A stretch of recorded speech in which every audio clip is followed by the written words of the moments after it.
2022.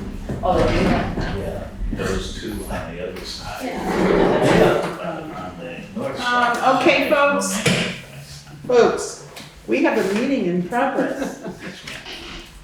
Our first order of business is I'll entertain a motion to approve the minutes of September 10th.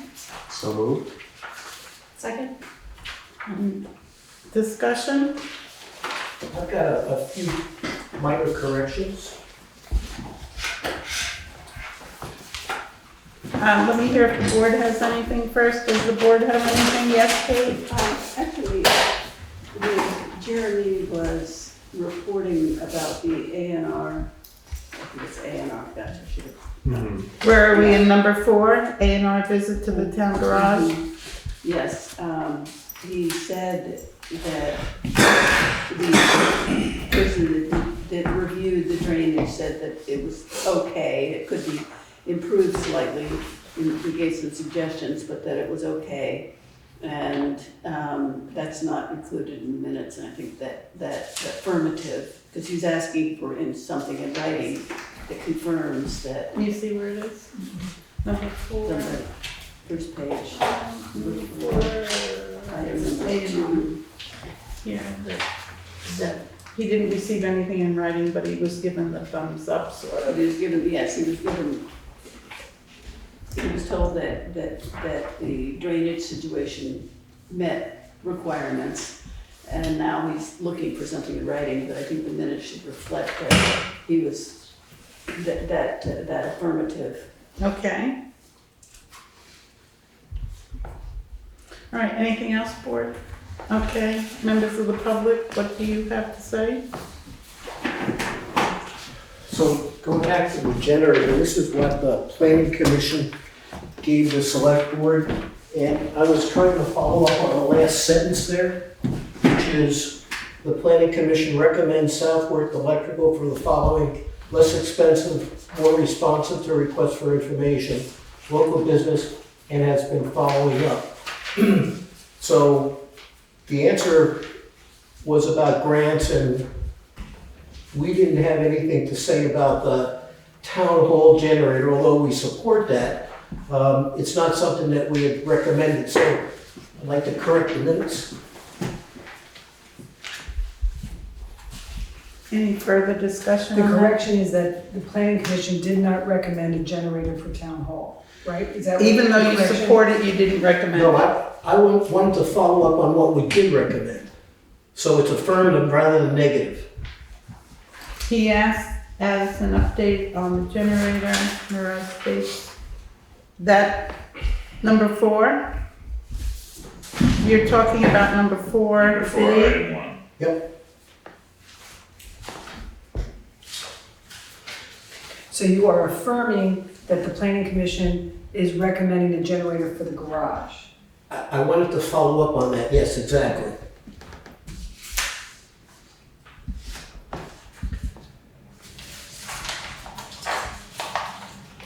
Anything else? Yes, number 6, the last paragraph. I had a brief conversation with Elaine today, and I wanted to thank her for sending invoices to the planning commission for approval now, as should be done in all invoices. But that's not a correction to the minutes. No. So that's what we're under. We're on- Okay, sorry. Yep. Um, That would be under a member of the public. Thank you. Okay. Under number 7, highway, Warren Beatty points out that a class 2 road does not require flares and does not warrant increasing road crew. Jeremy, correct me if I'm wrong, that's a class 3 road. Class 3 road, yes. And as far as flaggers go, it depends on speed limits. And the point being that, Okay, but again, this is corrections to the minutes. yeah, okay, thank you, So it's a class 3, not a class 2. correct. Okay, great, thank you. Okay, any other corrections? Under new business, planning commission, midway down the Page 3. paragraph, planning commission, select board approve hiring Metcalf to draw up designs, please add, and plans and sketches. It's not just designs. There's a lot more to it.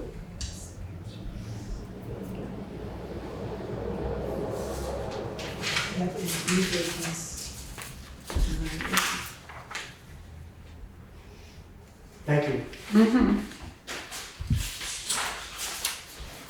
How do we vote, Board? All those in favor of accepting the minutes as corrected? Aye. Opposed? Okay. Yeah, as we talked about the other day. Okay, then we are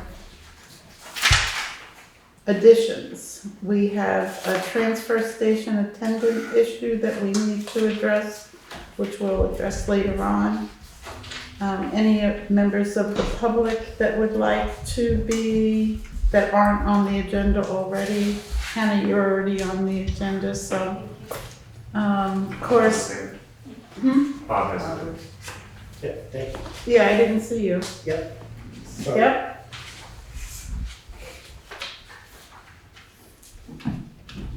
Okay.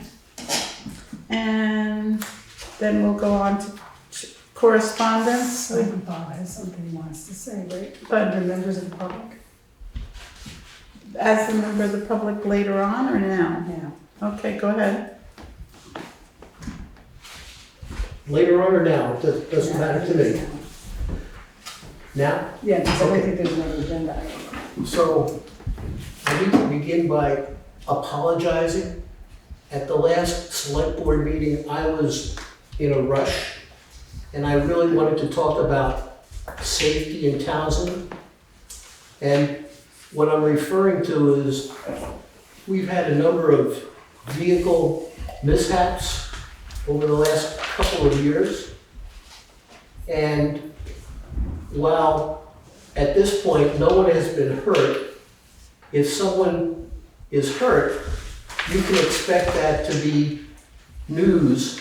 And how would you like to have Townsend on the front page of the Reformer of the Commons?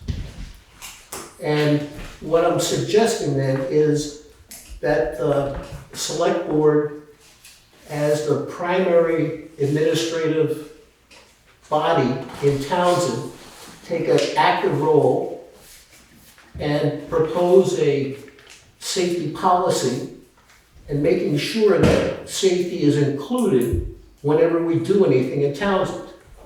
And I'm not talking about safety being a priority. I'm suggesting it be included in everything. So when we purchase stuff, when we plan stuff, safety is a part of that concern, not just getting it done quickly or cheaply. So a policy statement from the select board would be a good start. And I'm just, like I said, apologizing for not getting into it at that time. But we need to be proactive about safety, not look at it as something that happens afterwards, because then it's usually too late. As chair, I might suggest that you write something up so the select board could digest it, and we'll put it on the agenda when we do. Because, we have a lot of agenda items, and for us to banty it around right now without having it in front of us to develop questions and think about, I think that would be a wiser use of our time. So I hear what you're saying, and I can probably give you a sample or a model or something like that, but safety starts at the very top of an organization.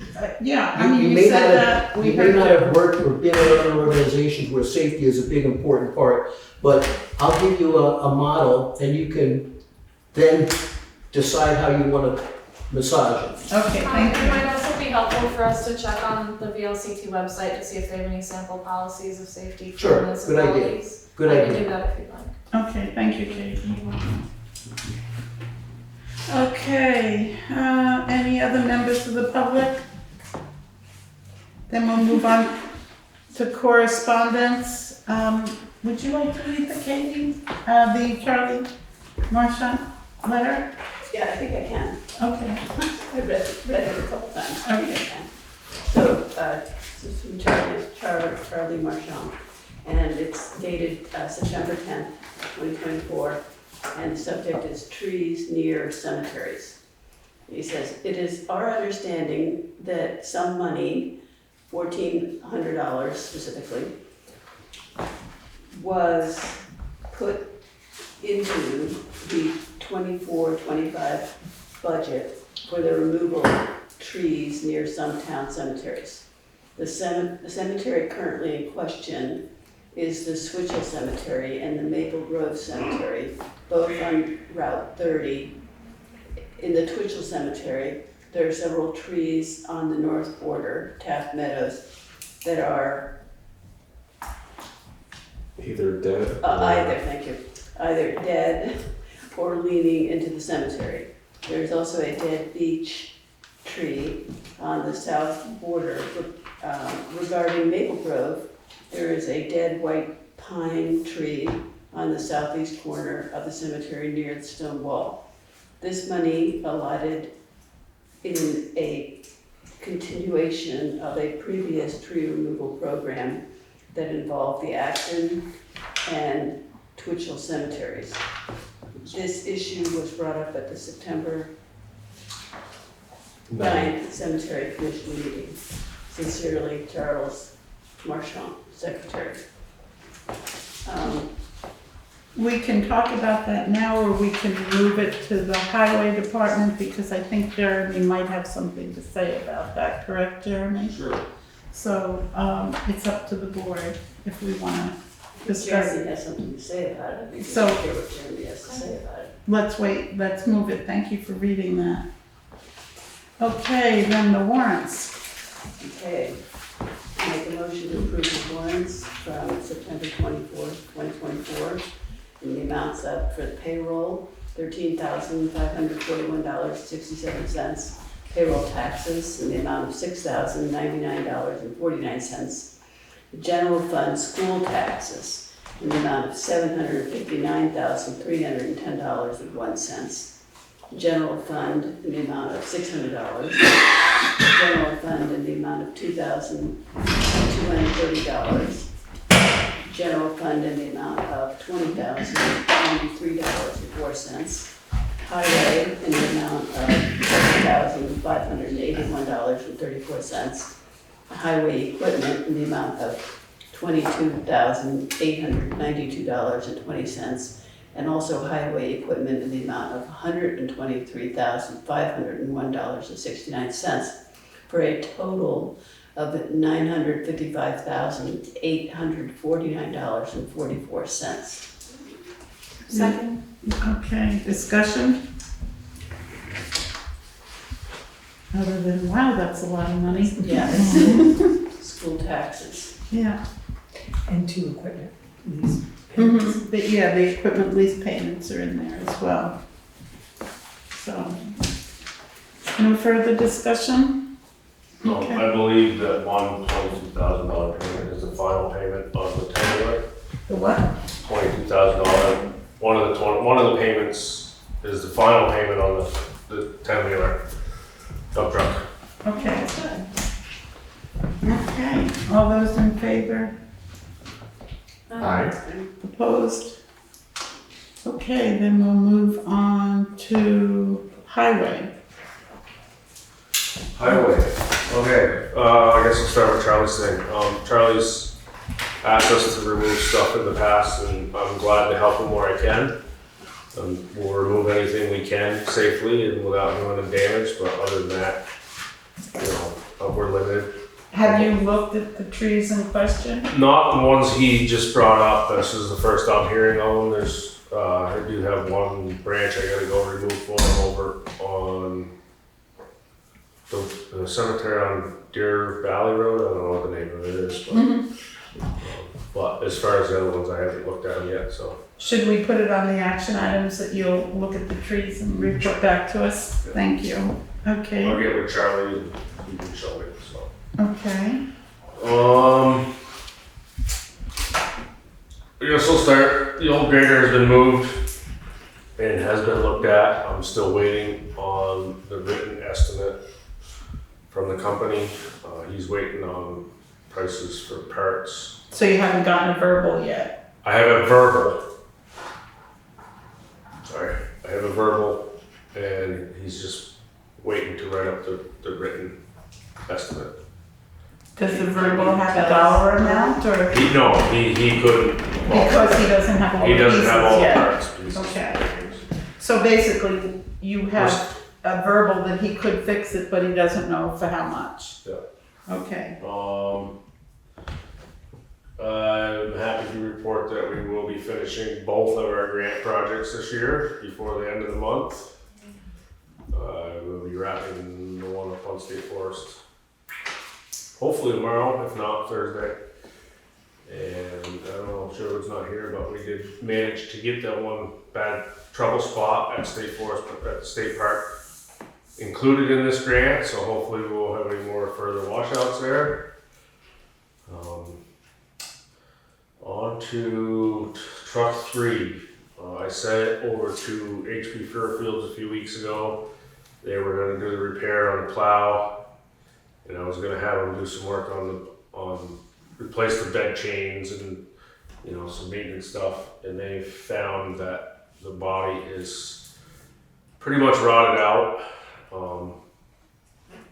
and needs extensive repairs.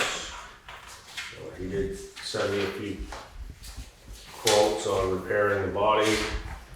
To repair it, there was, I don't even have it in there, $26,000 or so, or there's another option of putting a slide-in sander in, which is 13 something, but the issue with the slide-in sander is it's a smaller capacity, like by almost half, which means more trips, more fuel, more time.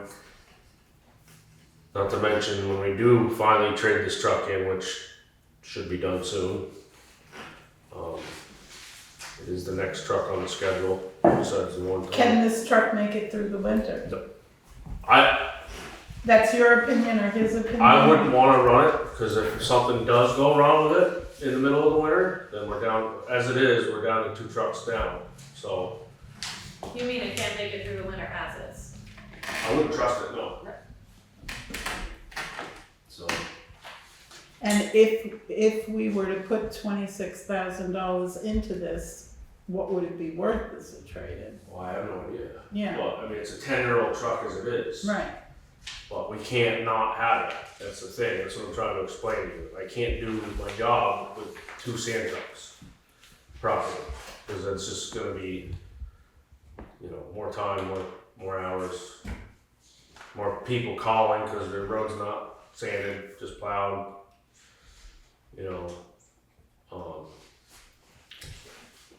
What is the usual schedule of getting new trucks, particularly? Right now, sanding to trucks? get the trucks aren't the issue. It's the gear that goes on them.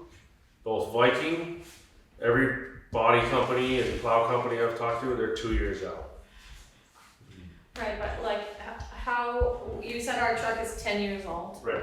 What would another municipality, how much sooner than that would So- they have? As you know, my dad's been in this business for 50 years.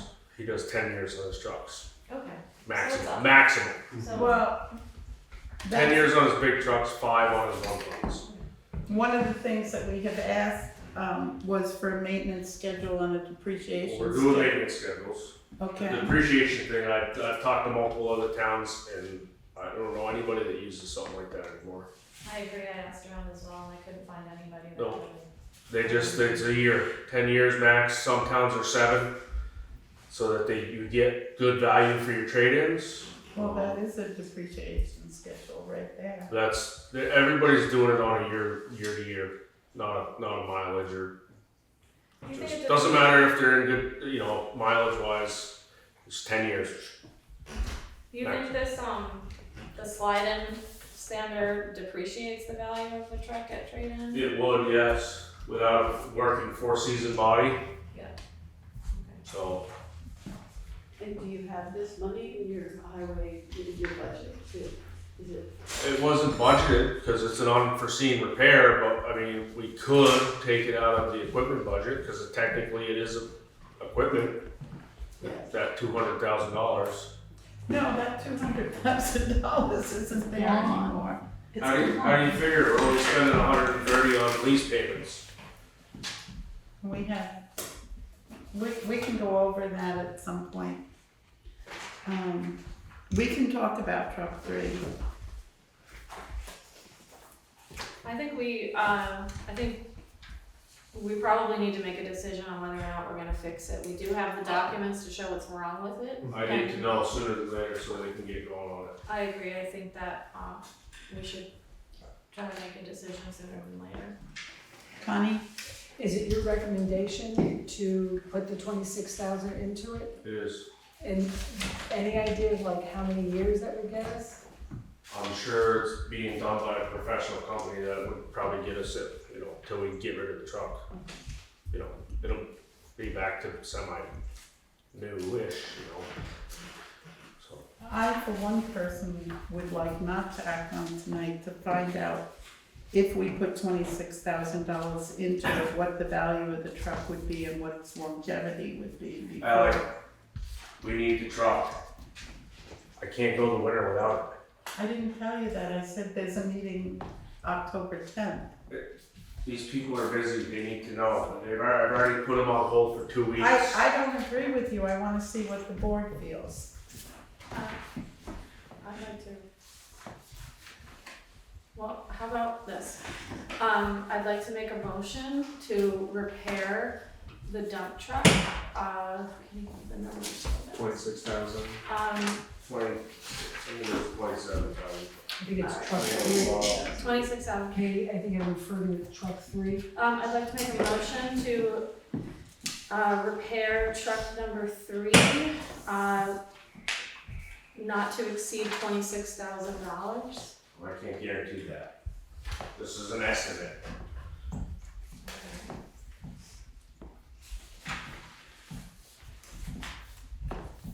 So you're saying that the estimate could, I mean, I'm sure it's within a range. okay. I mean, I could, I haven't been seconded yet. I'd like to make a motion to repair truck 3 in an amount that does not exceed $30,000. that's fair. And second, Second. discussion?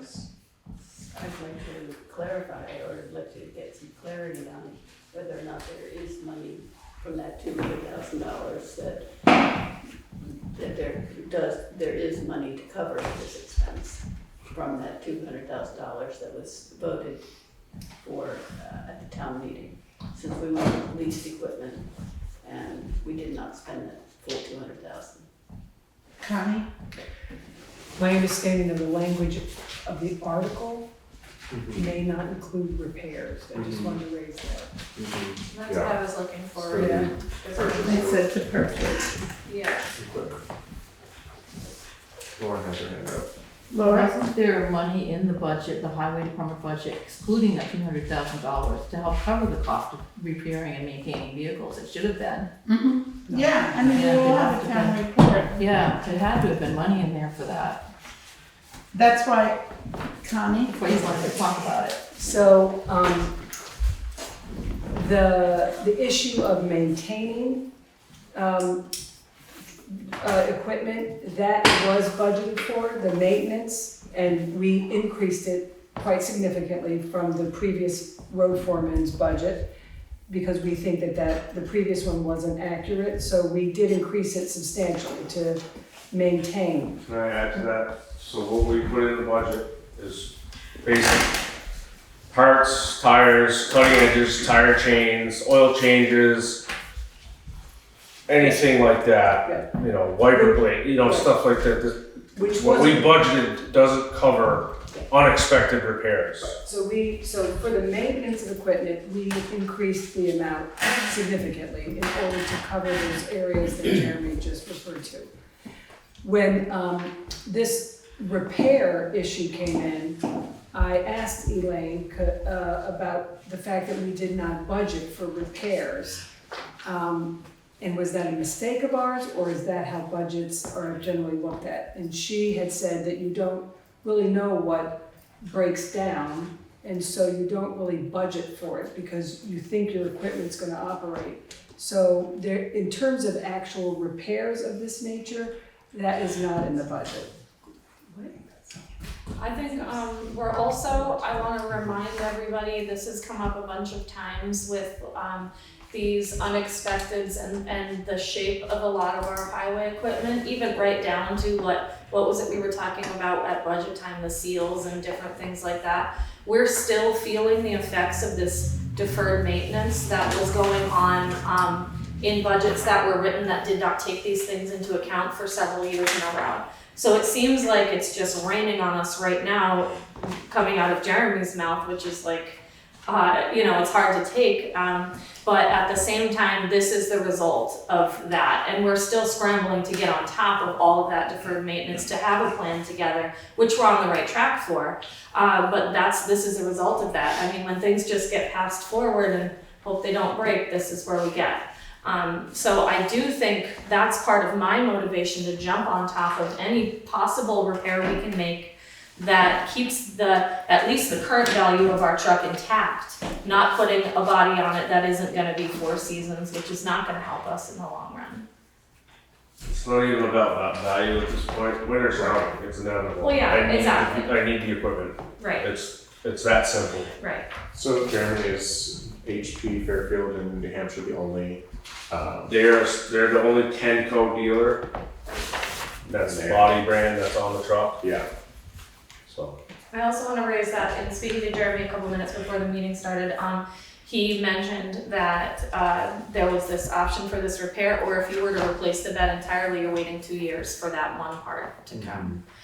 So that speaks to this larger delay in getting things fixed and things like that. We need to act when we can, in my opinion. So then, if repairs are somehow not in the budget, which seems illogical since they occur oh, I agree with you. to all of us, There should be a slush fund, in my eyes. where does the money come from in this instance? Well, I know that my father's budget, Town of Guilford, if the highway has any kind of money left in any of their categories, it goes into like a rainy day fund, rather than getting kicked back to the taxpayer. I believe highway is the only area in a town budget that you can do that in, Okay, that's fine. because of reasons like this. And that's a good answer for the. For future. For future, but it doesn't help us now. So where would this substantial amount of money, where would the money come from? It's interesting because this is not a question that can be answered right now at all in terms of where these reimbursements even that we get on highway projects go. They go into the general fund, they do not go back into Jeremy's budget. I don't completely understand why. I haven't gotten an explanation on that as to why.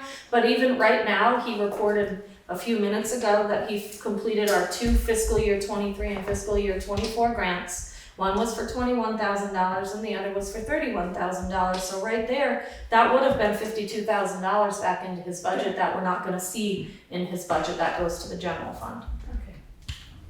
So I'm not saying that's where the money would come from. I'm saying that that there's all this work that's happening and different areas where money is being reimbursed to the town, but it's going only to the general fund and not to the highway department. So then when he has an unexpected repair, he's not getting this isn't, you don't budget on money that you don't have yet, but he's not reaping the benefit of having any of those reimbursements go back into his budget.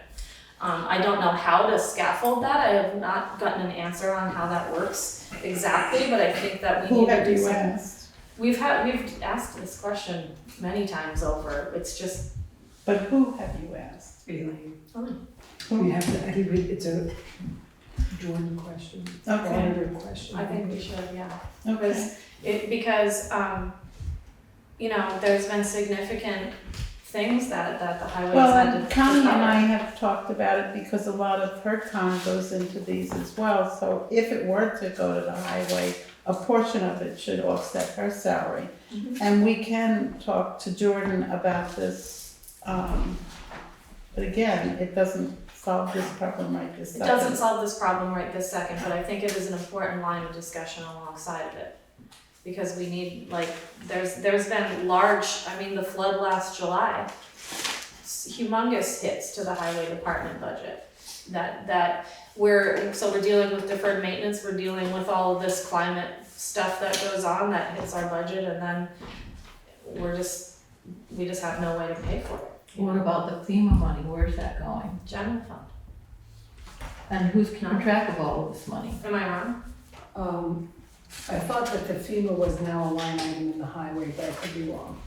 We are keeping track of it. We know what we have Oh, yeah. submitted and we know what we've gotten so far. It's just a question of which fund is it in. Right. And doesn't that mean that that money is available for other things that we need? Since we've Or already no, spent on the technically it's a repairs? reimbursement. So it's covering the costs of what we've already spent. And it's only sometimes covering 75% of it. Most of it. So it's not a gift from God that we're just getting money. Okay, but we've already spent the money. Mm-hmm. They're reimbursing. So that money was not in the budget to begin with or whatever, or how does that work? So my understanding is when the 2021 storm hit and the 2022 storm hit, the select board, I know in 2021, authorized a line of credit to be opened. Didn't need it because there was a surplus, but there was a line of credit opened up for immediate expenses due to the storm in 2021 or in 2023. It wasn't used, and so because there was, we got the money back in a fairly rapid way in 2021 and in 2020 and in 2023. But there was also some surplus funds that were used. So we didn't have to use the line of credit. So my only, if it's a reimbursement, I know this is, I think we should talk to the auditor, we should engage Elaine again. But when we get a grant or we get FEMA reimbursements, the grants are also reimbursement. We are putting out for materials, so that is a reimbursement that we need to get for materials if it goes above and beyond our material special project budget. I guess the money that you could say is undesignated would be the labor costs, because we would be paying those crew members anyway, but we're getting reimbursed for 75%. not on the state ones, we're getting more, it's a flat amount that we go up to. And we're getting reimbursed at a benefit rate, which includes wages and benefits. So it's a slightly higher rate than we're getting. So that may be some funds, but it doesn't, I'm not sure it equals 26,000 though. So we have a motion on the floor. So one question I have before kind of any decision, in my opinion, is because we have two different options presented, right? We have the 26,000 full repair, we have the 13,500 for the spreader install, which is not ideal for a resale or trade-in, right, with a vehicle. But we don't really know what that value is and whether it is worth going for the full 26,000, and whether it's like, is 13,000 to offset that amount reasonable? I don't know. So I guess I'm just like, also with Allie, like not sure about the resale piece, and kind of with that, I feel like I would be able to make a better decision between the two, because, you know, one is half as big as the other.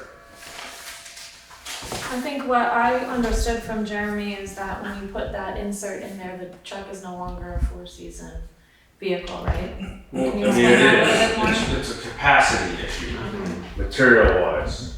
I mean, right now, the six-wheeler trucks are too small. You know, it's a time thing.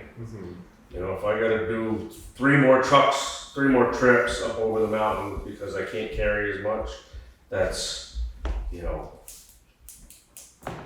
another 2 or 3 hours to my day. And when you're in overtime, that adds up pretty quick, you know, so, I mean, yeah, I don't know what to tell you. Sounds like 6 to 1 have it doesn't. Yes, exactly. Yeah. I understand. Damned if you do, damned if you don't. Yeah. You know, So flip a coin. what we'll save putting the spreader in, we're gonna spend in overtime and fuel and, you know, it's one of those things. Yeah. I personally will go back to what I said, if we look at this on the 10th, after you find out what the truck would be worth after a 13,000 repair and after a 26,000 repair, are my thoughts, and I feel we could make a better decision, but And we would have a better idea of how to finance, Mhm. whatever that means. Mhm. Who does the valuation of worth? Is that, like, who do we talk, is that the mechanic that values it, I'll or? just have, it's at a truck dealership right now, so but the issue with waiting another 2 weeks is it's another 2 weeks. These companies are booked solid. The reason they can't do, I realize that, but if that's what the board decides, then that's what we have to do. I think it's a false comparison to, given that the spreader insert would reduce the capacity and would thereby incur more expenses in, as you said, time and labor and fuel, to put the two sides beside each other is not an accurate way of looking at it, because you're talking about such a diminished capacity, a different type, you end up with a different type of product at the end of spending the $26,000 versus spending the $13,000. You end up with a different piece of equipment. But it's Well, what also what we can afford, and we are going into budget season, so we, Sorry. I apologize. no. Shall I say, Laura, what do you have to say? I was just wondering, what's the value of that slide-in when all is said and done in the spring or whenever, when we want to get rid of the truck? The slide-in must be worth something for selling it. Part of the Right. truck, I don't know that Yeah, I don't think we would be he's selling it junking the separately. truck. I think we would sell it at, or, try to trade it in as a whole piece. Shall we call the vote, or is there any further discussion? Do you want to reread your motion, or does everybody understand it? My motion was to repair truck 3 in an amount that does not exceed $30,000. All those in favor to have it? The motion fails because, Still have to take a full vote. hmm? We still have to take a full vote. Oh, okay, all those opposed? I'm opposed, I'm abstaining. and you're abstaining, and we needed 3 to pass anyway because it's a 5-person board, so it fails. Is there a motion to do some actions or action items? I guess we gotta come back with, I think we need a motion. but we need a motion. I think we I need a make a motion that we the board looks into the budget and seeing how we can pay for the repair, and directing Jeremy, the road foreman, to get information on resale and trading value on truck 3. Second. All those in favor? Aye. Aye. Opposed? Okay. Is that 4? The 3 to, yeah. Okay, then on the highway, I have barn inventory, with a deadline. Remember, we had spoken about what was actually in the barn, and you said that once you finish the road projects, you could get to the inventory of the barn, and it's come up, with signs, we don't have signs, what's in the barn for signs, etc. So can you give us a date that you would have that by the 10th or the 24th of October? I don't have time right now, we got so much stuff going on.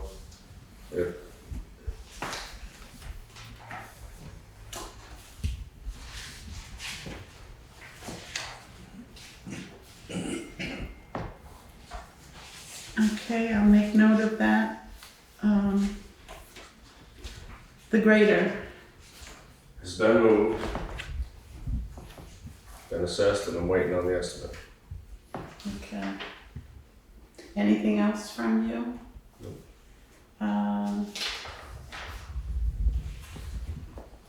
The treasurer's report.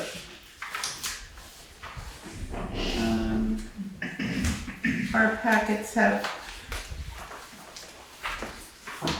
3 pages. Basically, Elaine's report reads that, and this is before all of our warrants that were quite hefty.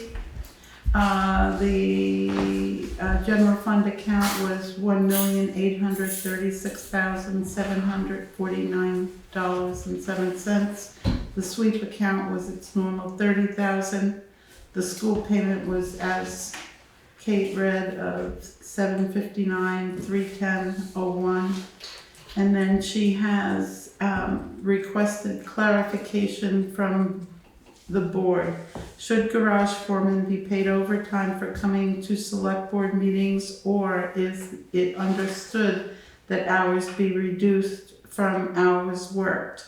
How many hours the entire select board meeting advised? And while that sinks in, we can talk about Connie's reconciled general fund. That takes the amount that Elaine gave us and takes out the current warrants and things like the Stone Arch Bridge, $50,000, and that brings us down to $66,657 even.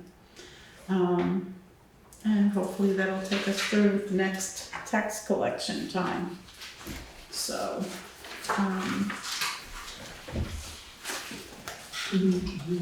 yeah, I was gonna let that sink in for a second, but come Laura back has to. her hands up. So are we gonna discuss the highway? Yeah, I was gonna let that sink in for a minute gotcha. while I finished on the dollar amounts.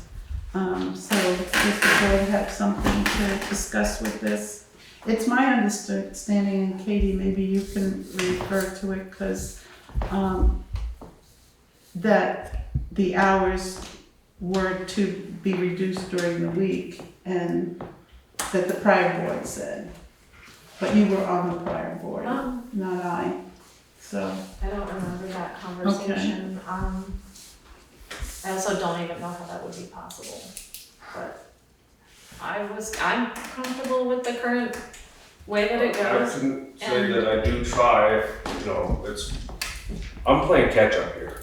I can't, I have to be at work the 40 hours. If you guys don't want me to work the overtime at the select board meetings, I just won't come to them. It's, this is my time. I have kids, I have a wife, I'd love to be home with them right now. And like I said, I try to leave early on the weeks of the board, but it just doesn't work out most of the time. Why doesn't it? I mean, you're gonna do your report, why can't you leave after your report? You're here for the whole Sometimes time. I have to be here for the whole thing. For why? Why? I mean, Executive sessions. We have utilized Jeremy in executive sessions at the end of the meetings occasionally. And agenda items like reading bids for gravel crushing, paving, which we'll have paving bids later. We're pretty much always looking to Jeremy for his expertise on those. I think it's important for Jeremy to be here for the entire meeting and available for executive session, which I feel he's actually more often than not involved in. And I'm comfortable with the current way that we do things. Paying him the overtime to be here is fine with me. I think it's time he's working. And I know that I personally meet with Jeremy several times a week sometimes on paperwork things, which takes him from the road, and then he's going right back on the road, so I know that his schedule is pretty packed. what about Zoom? Isn't that what Steve used to do? Steve It was different. No, Steve after was a Steve select left the board. select board, I think he did Zoom. I'm not doing that for free either. That's Well, my time. He did. I'm not asking you to do it for free, I'm just saying that way you could be home. I'm still gonna charge the 2 hours for the meeting. Yeah, but you could be home. Yeah. I think it's important It's an to give option. them the give and take, and the complexity of some of the issues that come up. I think the on-site ability to consult and for everybody to hear and ask questions, it's important for Jeremy to be at the meeting. So is this all factored into our highway budget? This extra overtime every week? And was it the previous It's not highway every week, people? it's twice a month. It is only twice a month, and it's like 4 or 5 hours a month. And even though we don't have a motion on the floor and we're discussing it, I would suggest that we make it a budget item when we start our budget process, to talk about 5 hours a month and how can we make that work, etc. So I do know that once, when Elaine came to me with it last year, it was like 9,000 for overtime for the highway, and this year that we just closed was over 20,000. So our overtime has gone up, and those are things that we will look at budget time, and we will decide how much was in winter and how much was because of storms that we can't necessarily predict. And we will also talk about the meeting, like we're coming up to, which we can talk about now, if we choose to, the fact that the compactor man resigned. I just want to say one more thing about this issue. One thing is that I know when you look at those numbers like 9,000 and 20,000 and things like that in overtime, we were at a deficit of staffing at times, and then we had a full staff at other times, so those numbers have a lot of nuance, and I think that's important to know. The other thing is that I know from my experience of going from being on the board with the road foreman also on the board, and then an entire year where the road foreman he, for his part, chose to Zoom and didn't come to the meetings, which is fine, that was his choice. But he at that time was only available for the highway report, which I felt, because he was not available for the entire meeting and therefore a lot of times not available for the executive session that we might need him for, we had to push things. And I think it's just much more efficient, and it moves our business along for us to have the highway foreman here. When we have to keep pushing things, we've gotten feedback about things like that, but also it's just less productive. And at 2 meetings a month, we have a long to-do list. And I just think that the way that it's working right now has been extremely helpful to have him here. So. Yeah. So we'll talk about it at budget time? Yep. We'll listen to what Elaine said, and we'll say no decisions have been made. Yeah. Okay. Can I just add to that, please? I mean, if I charged for every time I took a phone call off my regular scheduled hours, my overtime would be astronomical. So I give back to this town, even though I'm not a resident, more than people know. And I just think it's important for people to know that. My job is 24/7, 365. I'm on call every day of the year.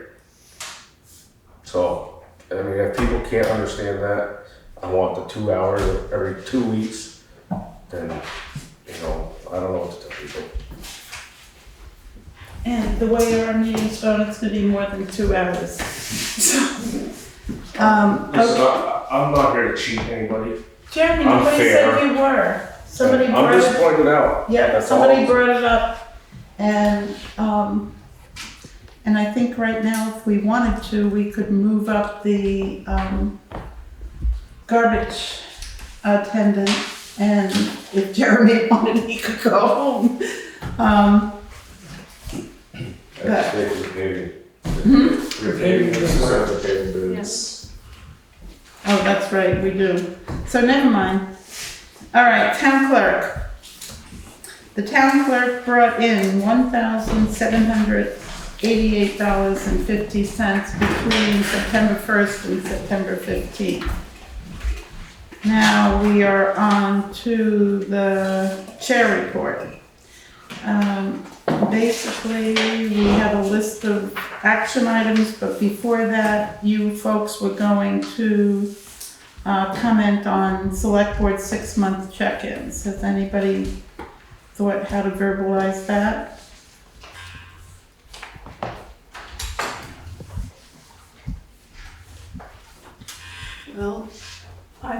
feel that I haven't found a way to contribute to the same degree that other selectmen have been contributing.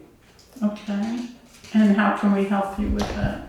Well, I'm taking some steps toward it, like going to the, attending the budgeting webinar, going to the Rescue Inc. Briefing to understand where their budget comes from and the charges that are being made to the town for their services. So I'm not, this is not the fault of the select board. Okay, well, you worked with the hospital about mowing. Oh, yeah, well, You've it's- been reaching out and trying to expand your, Yes, but I still feel that when I compare the amount of work that I'm doing, it's not equal to the other select board members. okay. And any way we can help you, and Connie's here to, I think it's, part of it is an initiative on my end too. okay. I think once we go through the budget process also, the whole town report is a little daunting until you start creating it yourself. I think it'll all start to come together and you can ask any questions that you want at that point to get it more firmly under your belt. Yeah, I've heard from others that the first year is kind of like a blur, and I take some consolation in that, because it is a blur. Okay. How about you, Nick? I think I'm figuring out my work-life balance, and it's been kind of tough. Attending some things, I know there's been some trainings that I've wanted to attend, but I've either had work meetings or work travel at the same time, so I think that's just the thing I'm always trying to figure out is how much time in the day does one have? And Katie, you're an old pro at this, but you've taken on more this time because of the grant writing and the highway liaison. Yeah, I think I've also learned, first year is a lot of on the job learning, training right away, hit the ground running. And like you said, budget season is one of the best ways to get really involved in things because you can find out where all the little parts and pieces are and where you can fit and where you can contribute using your skill set. And I think that's all everybody's figuring out at any given time. So I think that we're having productive conversations and I think that's the most important part. Good. Okay. And I feel fine about it. I've done it before and my biggest issue is learning how things are different than they were 20 years ago. Yeah. And there are a lot of big differences, so that's been a learning experience for me as well. I'm glad to have a collaborative group. Yes.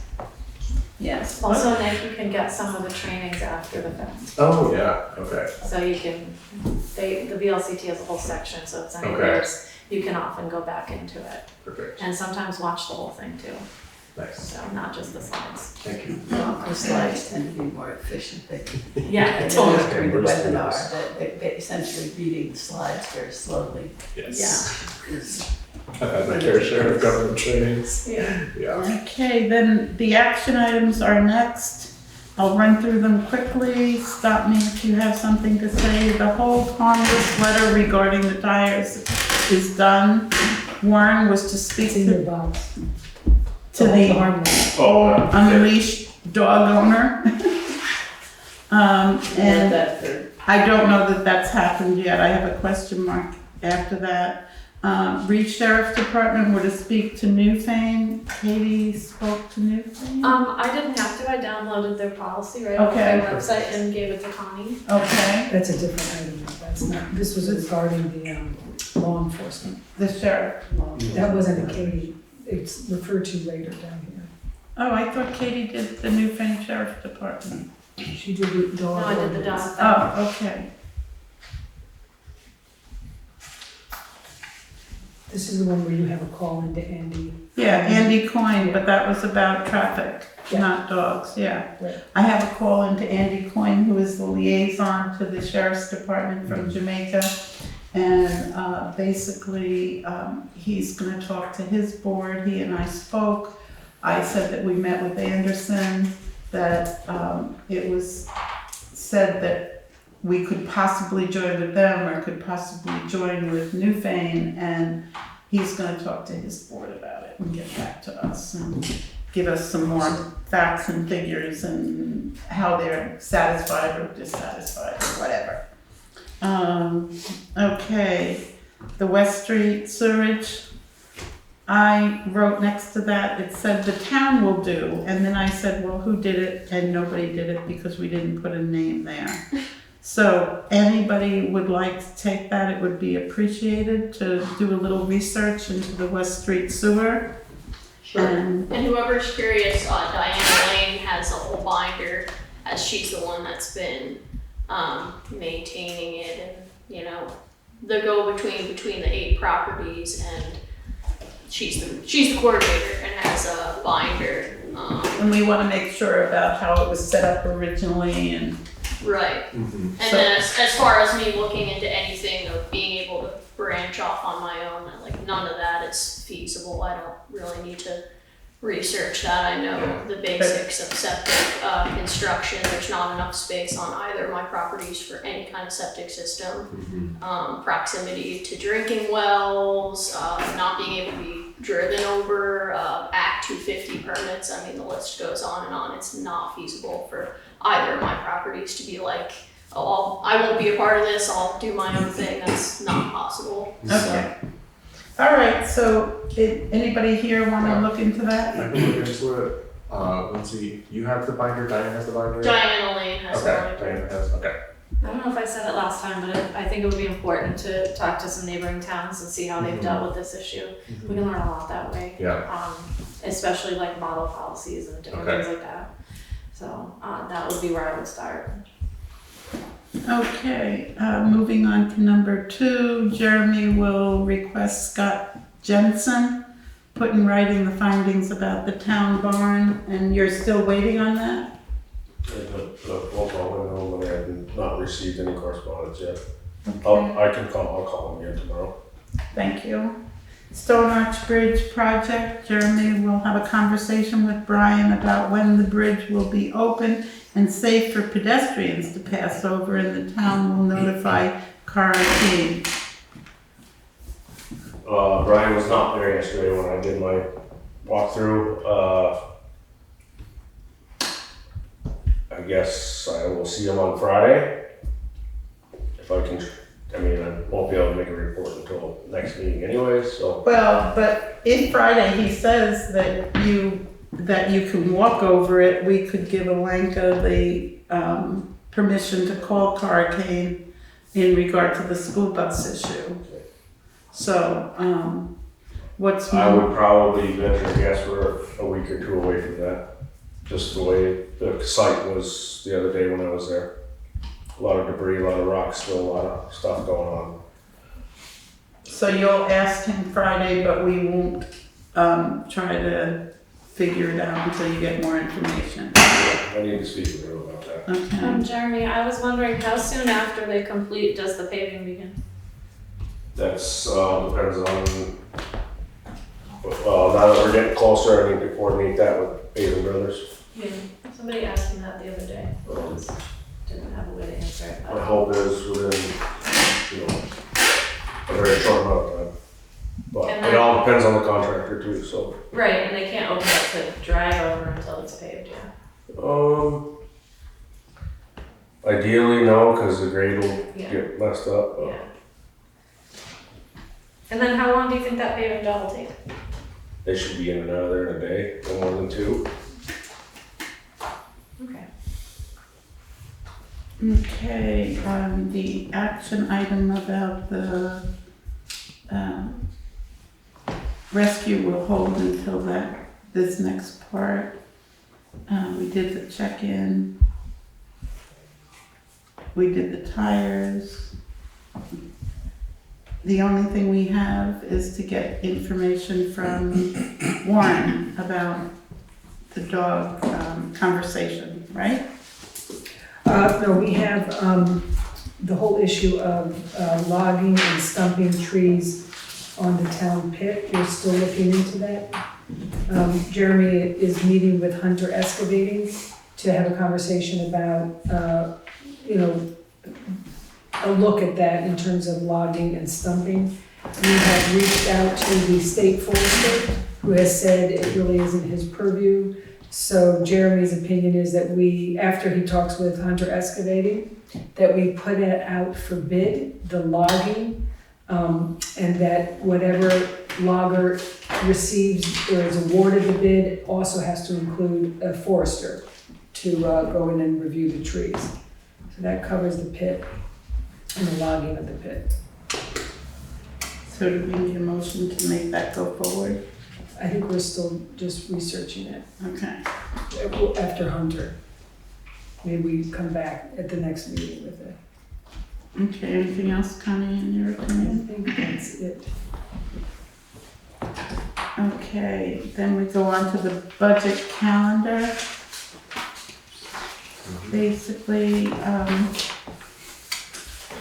this is a calendar of what the budget would look like through October 1st, and then into February when the final budget goes to the town report. Any discussion on that? It will include some extra meetings, so, and I think we're, in taking pieces right now ahead of time, I think will help expedite some of that. Any other discussion on that before we move along?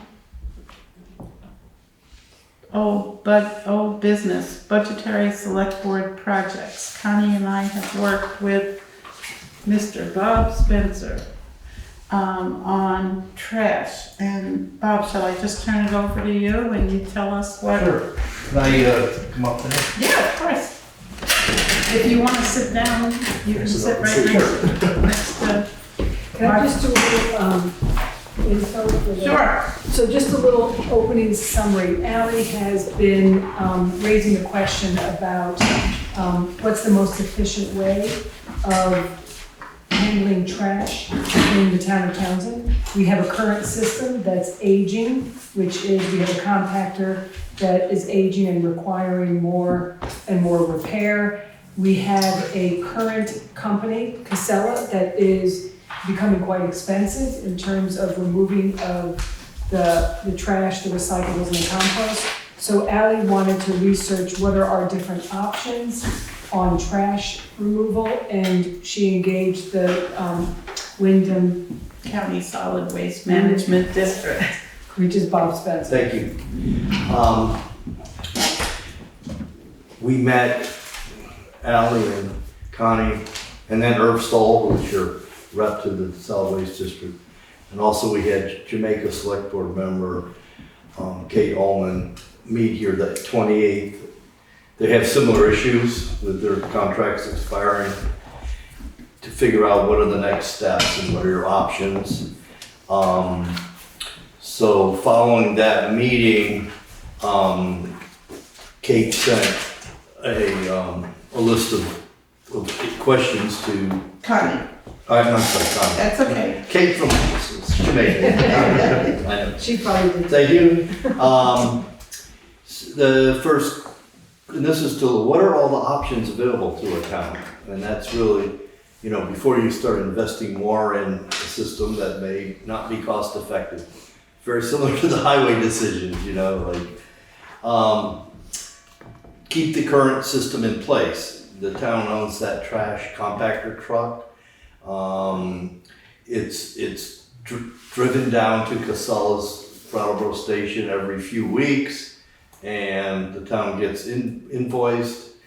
We got copies from Connie of the invoices, so we made a spreadsheet showing what each trash and recycling item costs the town, and we've done this for 7 towns with transfer stations.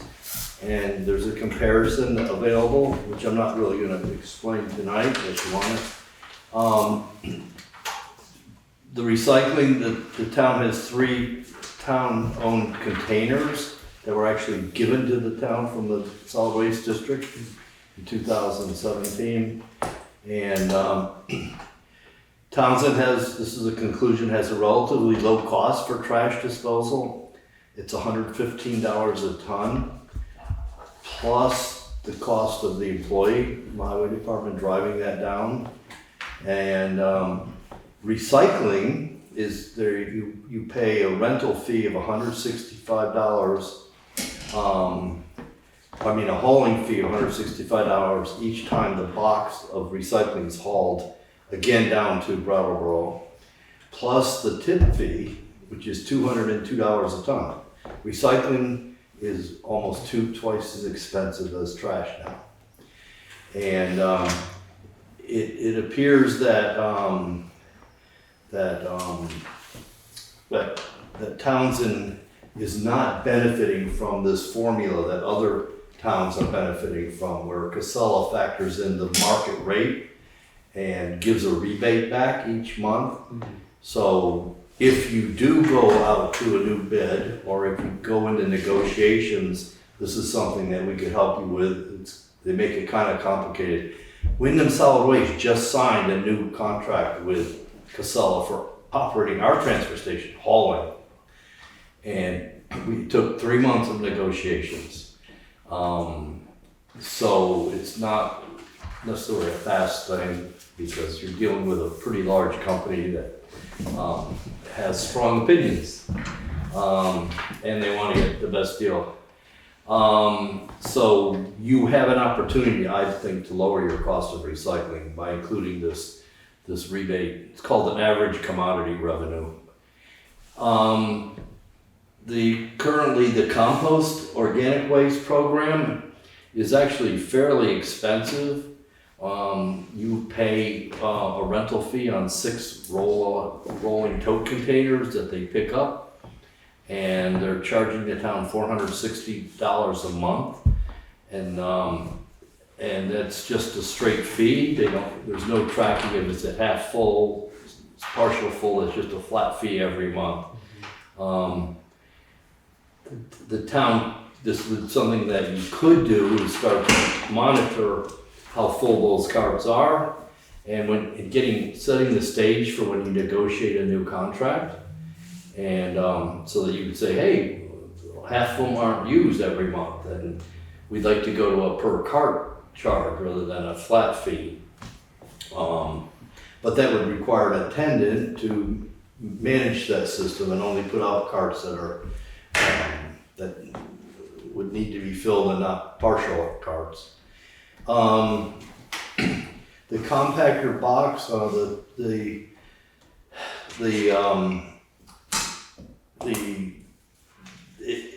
this would be what other towns do. Instead of using your trash compactor truck, you could have a standalone compactor. And if you bid other town transfer stations, they're installed in place, and a special container is put in there, and the ram packs it full, and then it's hauled off. So you get more. The reason you use your truck is you're getting more tonnage per load.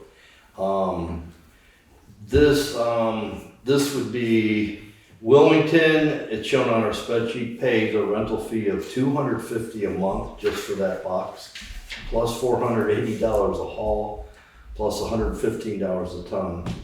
It would require the town to purchase and install a compactor. That could easily be a $20,000 or $30,000 item.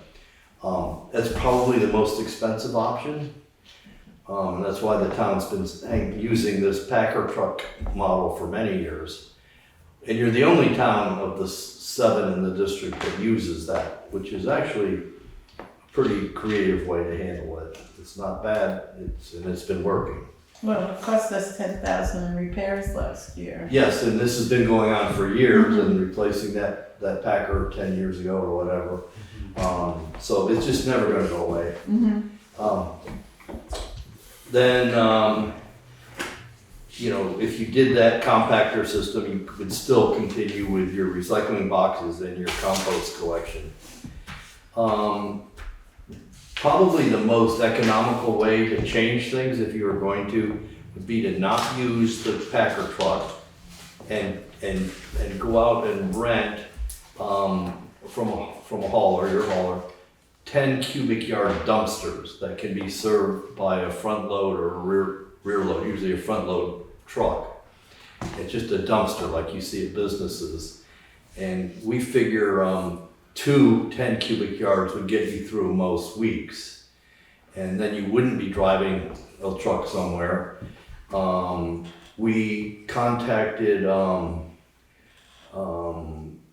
Casella to see if we could get a quote on renting a dumpster, or what it would cost, and they didn't want to deal with us, they wanted to deal directly with the town. So I referred them to Ally. And did they ever contact you? Well, they did, but that's what I said, we were hesitant because you said we were in a better position not having a contract currently. Yes. And Connie and I were like, well, do we talk to these people and highlight that we don't have a contract and So it's kind of like you let sleeping dogs lie. yeah, we right did now. until we talked to you and until the board kind of digested some of this. But- But there was other companies as well. Yes. We did contact Goodenough Brothers, and they don't have enough staff to service Townsend right now. Finding drivers is a big issue everywhere. Reed and Son, did we? They're not big enough. Yeah. They're So- not big enough. But anyway, we're just reviewing what your potential options are. One thing that Ally and Connie said is, what about if the town had a franchise system and you basically contract with one hauler and pay through the taxes, the service, your residents? That, there is no model working in the Wyndham district like that right now. It's typically more your urban areas, like Burlington has franchise collection. And you have, I think, 60 miles of road or something like that. We have 60 miles of road, but we only have about 400 or 500 people utilizing garbage collection. It's just not an economical Mhm. option. Can I also add to that? A Yes. lot of these garbage companies, even the small ones, will not travel some of these roads in the winter. That's why people have, I know some people that want to have dumpsters at their house, they live up on the mountains. Yeah, And the garbage companies refuse to travel the roads in the winter. so, I put this in because I wanted us to do soup to nuts. yeah, Some towns have just said, okay, we have no garbage anymore. We just don't do The garbage. thing is, Right. there's quite a few towns, Guilford, and Vernon just went that route where I live, Putney, Brooklyn. I mean, you go down the list, a lot of towns just said, we're not in the business. There's plenty of options, people can call up their own hauler. You can buy an access sticker at Wyndham Solid Waste, you know. The next, would be, really to eliminate your trash and, you know, the do-nothing approach, which Casella hit Vernon after many years of having a contract with Triple T Trucking. They tripled the cost if Vernon was to stay with Casella. And the select board just said no, and they had a special town meeting to discuss it. And Vernon's pretty frugal, and people love their curbside trash and recycling, but even there was a point they're not gonna pay. But that is an option. You could just say, everyone's on their own. And then, this was different, no town has done this, but it was put on the list that the town could pay for all homes to have an access sticker at Wyndham Solid Waste. That would be $60 right now for a full year, and then that would be a service they got through their taxes. We don't know of any other towns doing that. I'm not quite sure how it would be administered, but Well, I mean, we But were it's trying to assumed- research every option. yeah. So those are the main options. Does anyone have any comments or have questions about those options before I make a few other points? Laura? We did the math about what it costs us for the garbage bags and what it would cost us for the sticker, and we'd be better off getting the sticker. And then we're already paying with our taxes for all the other stuff, but we'd be better off, we'd even paying. But the sticker, you have to drive to Brattleboro to get rid of your garbage. And you still have to pay for. You have to pay when you get there. Yeah, well, you still pay $5 a bag. Yep, The 60 is to get in, and there's no charge for recycling or composting, many things, $60. There's no other but For trash, it's $5 Oh, a so it's bag. still $5 a bag. Okay, I thought- And, it actually, if people did one bag of trash a week, $5 times, 52 weeks plus the $60, it's about $300 a year. So a family, if you're very frugal in recycling and did one bag a month, you could do everything for $120 a month. So there are some economical options. And there's some environmental options because you think about things.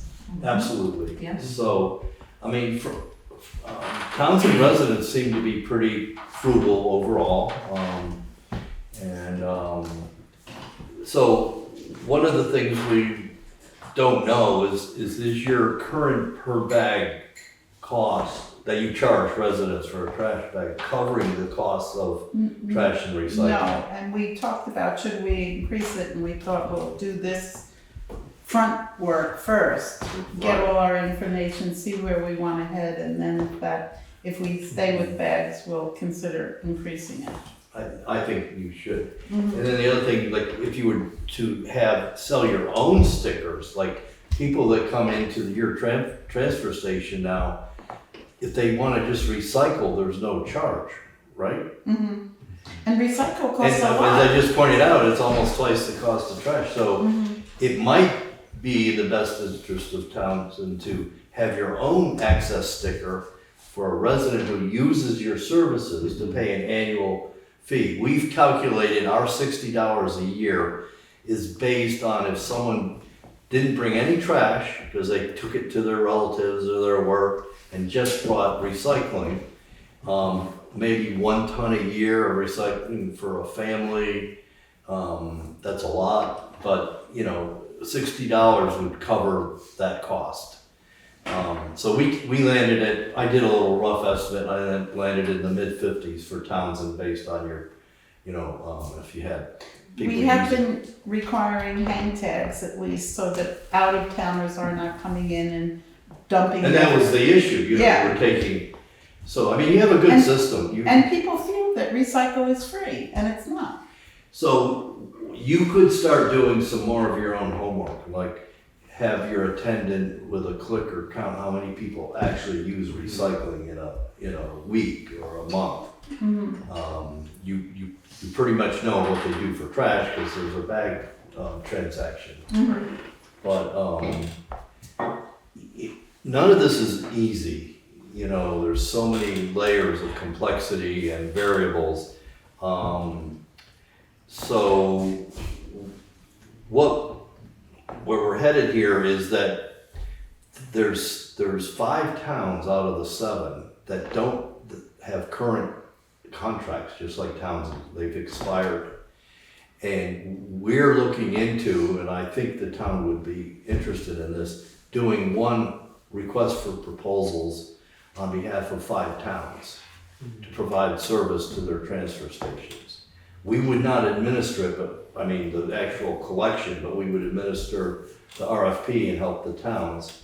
And we think that we could get interest from other companies if there were 5 towns worth of trash and recycling hauling in a contract for 3 or 5 years that might get someone other than Casella. Yeah. There are companies in Massachusetts and New Hampshire that are substantial that might be interested in doing that. How long would that take for you to institute that? I'm just thinking of budget time. I've actually drafted it. Okay. So it could go out in October. We could give 6 weeks. The other thing is, hearing your budgetary schedule, you would, we did this, you would know what the trash costs would be from these proposals. And you'd say, okay, we got a proposal from ABC Disposal in Massachusetts, and now you have a budgetary number. Like, I don't know. You would just take this year's numbers and put it in next year's budget probably if you stick with your same. But if you want to change systems, we would suggest that we do this RFP soon and then get numbers for you. Can I ask a question? So, just so that I'm clear, you're saying 5 towns would come together under one RFP, therefore under one contract? No, They would each have their own contract, because each rate would be different Okay. because of hauling costs. Okay, Disposal costs per ton should be the same. The recycling disposal costs with this rebate function should be the same. But the hauling, obviously, whether you go to Reedsboro or, Jamaica is a big difference, so. I attempted this regional RFP when we closed our recycling plant to do this for recycling, but all the towns were scattering to do their own thing, so. But it's something we could do, and I'm gonna be, I'm talking to the other 4 towns, and I'm pretty sure they're interested, so. Would we need to make a motion to allow him to do this, or how would we do this, or come back at least You'd have to by email for our meeting on the 10th? Yep, I can do that. Is it the 8th? it's the 10-8. So if we do the RFP, then we are deciding not to explore any other options? You- I'm asking the sort of the select board. now. This would be more information or. This feels like a committee to me. Just because it's a lot of information, sorry about that. I'll ask a question. Yes, Oh, Bob. Bob, we currently put recyclables in, 30-yard containers, and there's no compaction. Correct. And sometimes I look in the container when I'm throwing my junk in there, and I see a lot of voids. So I'm not sure it's always effective in terms of how much goes in there. It's not actually. Okay. Okay. Bob, One town, Dover does compact their recyclables. But again, it's very expensive capital investment. Dover has the Cadillac transfer station. Of course.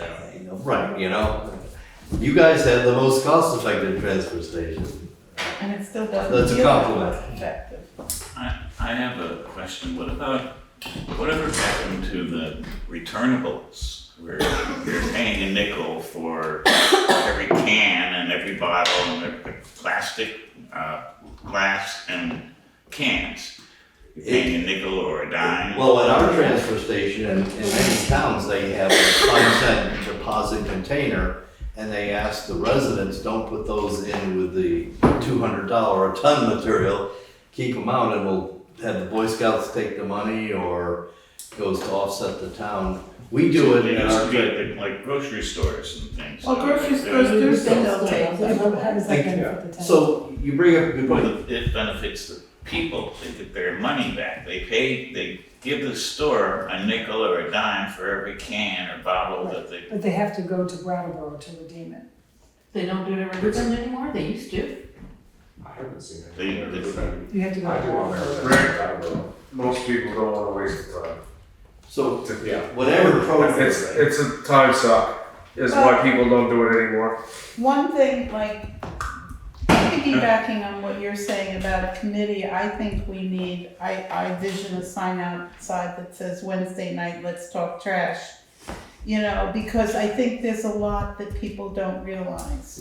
People are back in the days where they think you get money back from recycles, and you don't. It's a one-way street money-wise. Well, he pointed out that we currently aren't paying what is the phrase, the value. The rebate. Yes. Yeah, the rebate. But it's only a partial Then why do rebate. we pay? But it's still a rebate. You might reduce your $202 to $150. Right, but that's what I'm saying, if we start a committee and have a community awareness program on garbage.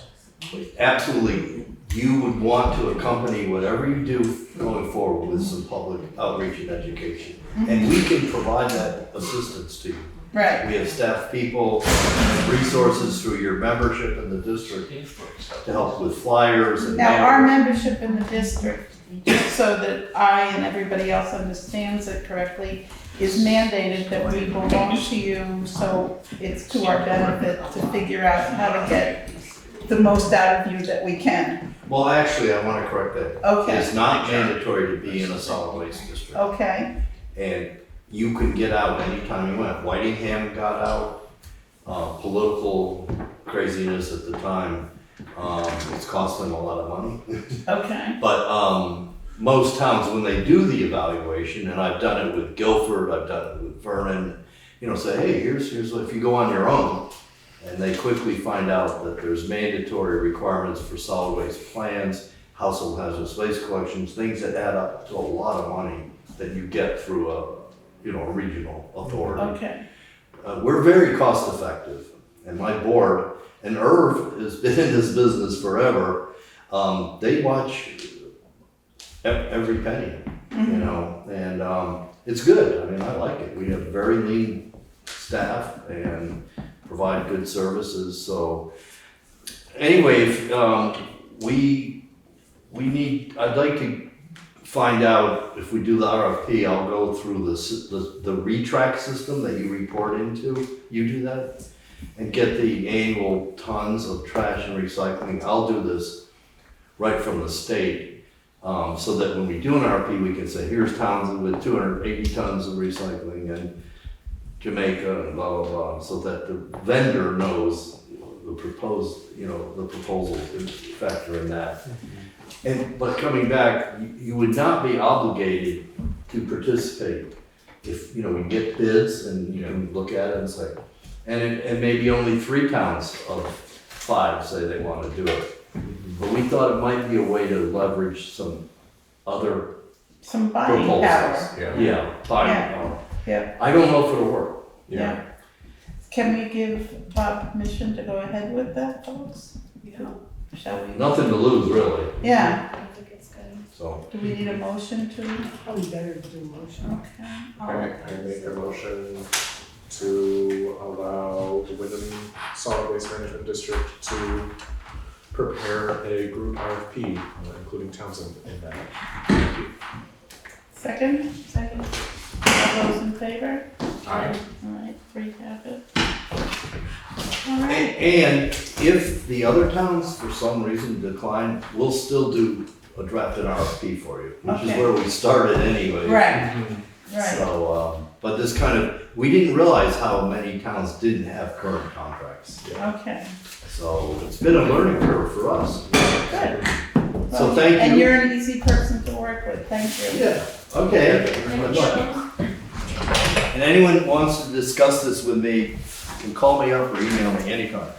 He's extension 111. Careful what you say. Thank you. You guys call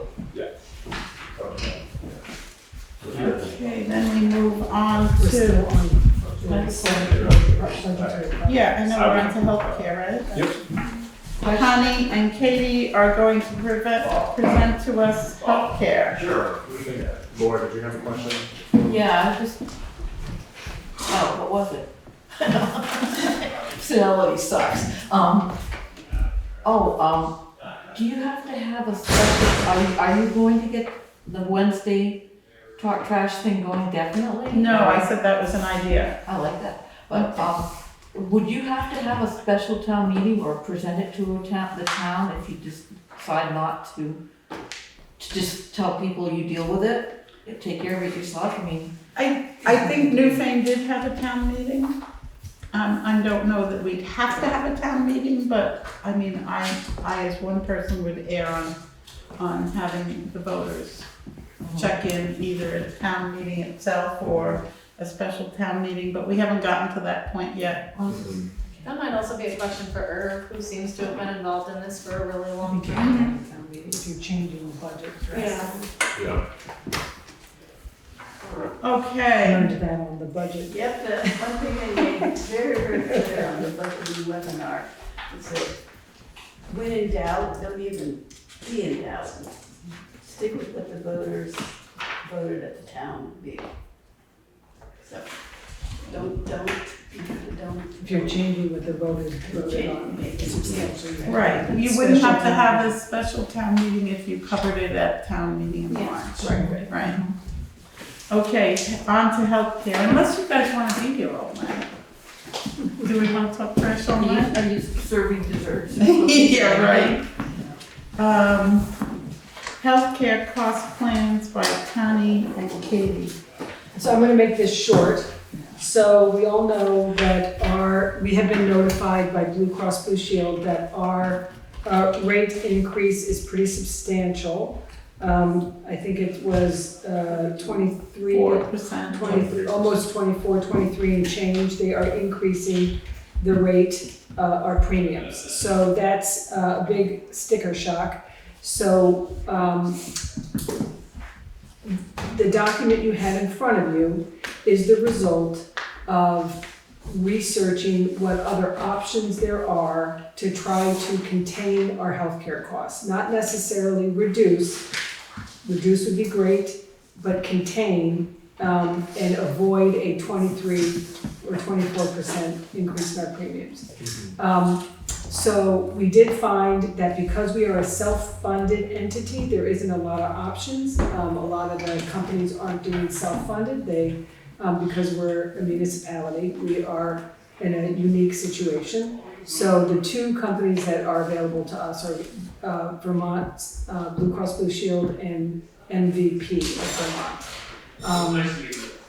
So that's a relevant thing. We did approach USCT to see if they were planning to recreate their network. They at one time had a insurance arm that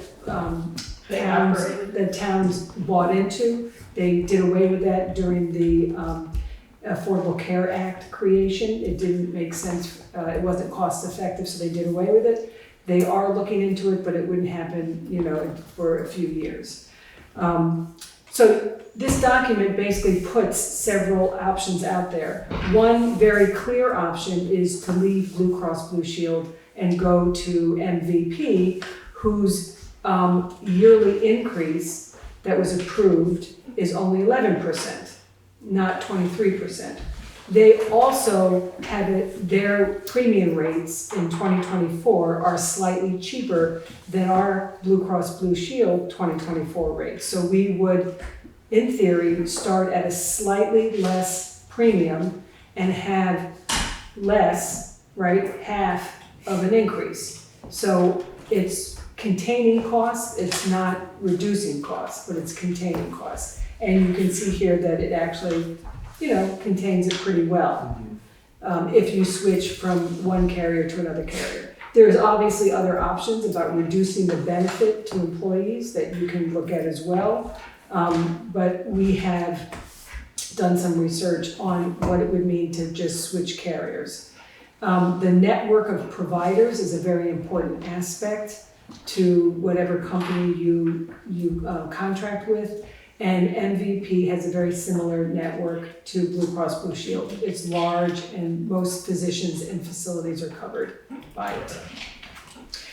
Last thing I will say is if the board wants to pursue leaving Blue Cross Blue Shield and moving to MVP, we have a month or two to do that. It has to be done by December 1st in order to start January 1st, which is when our insurance years start.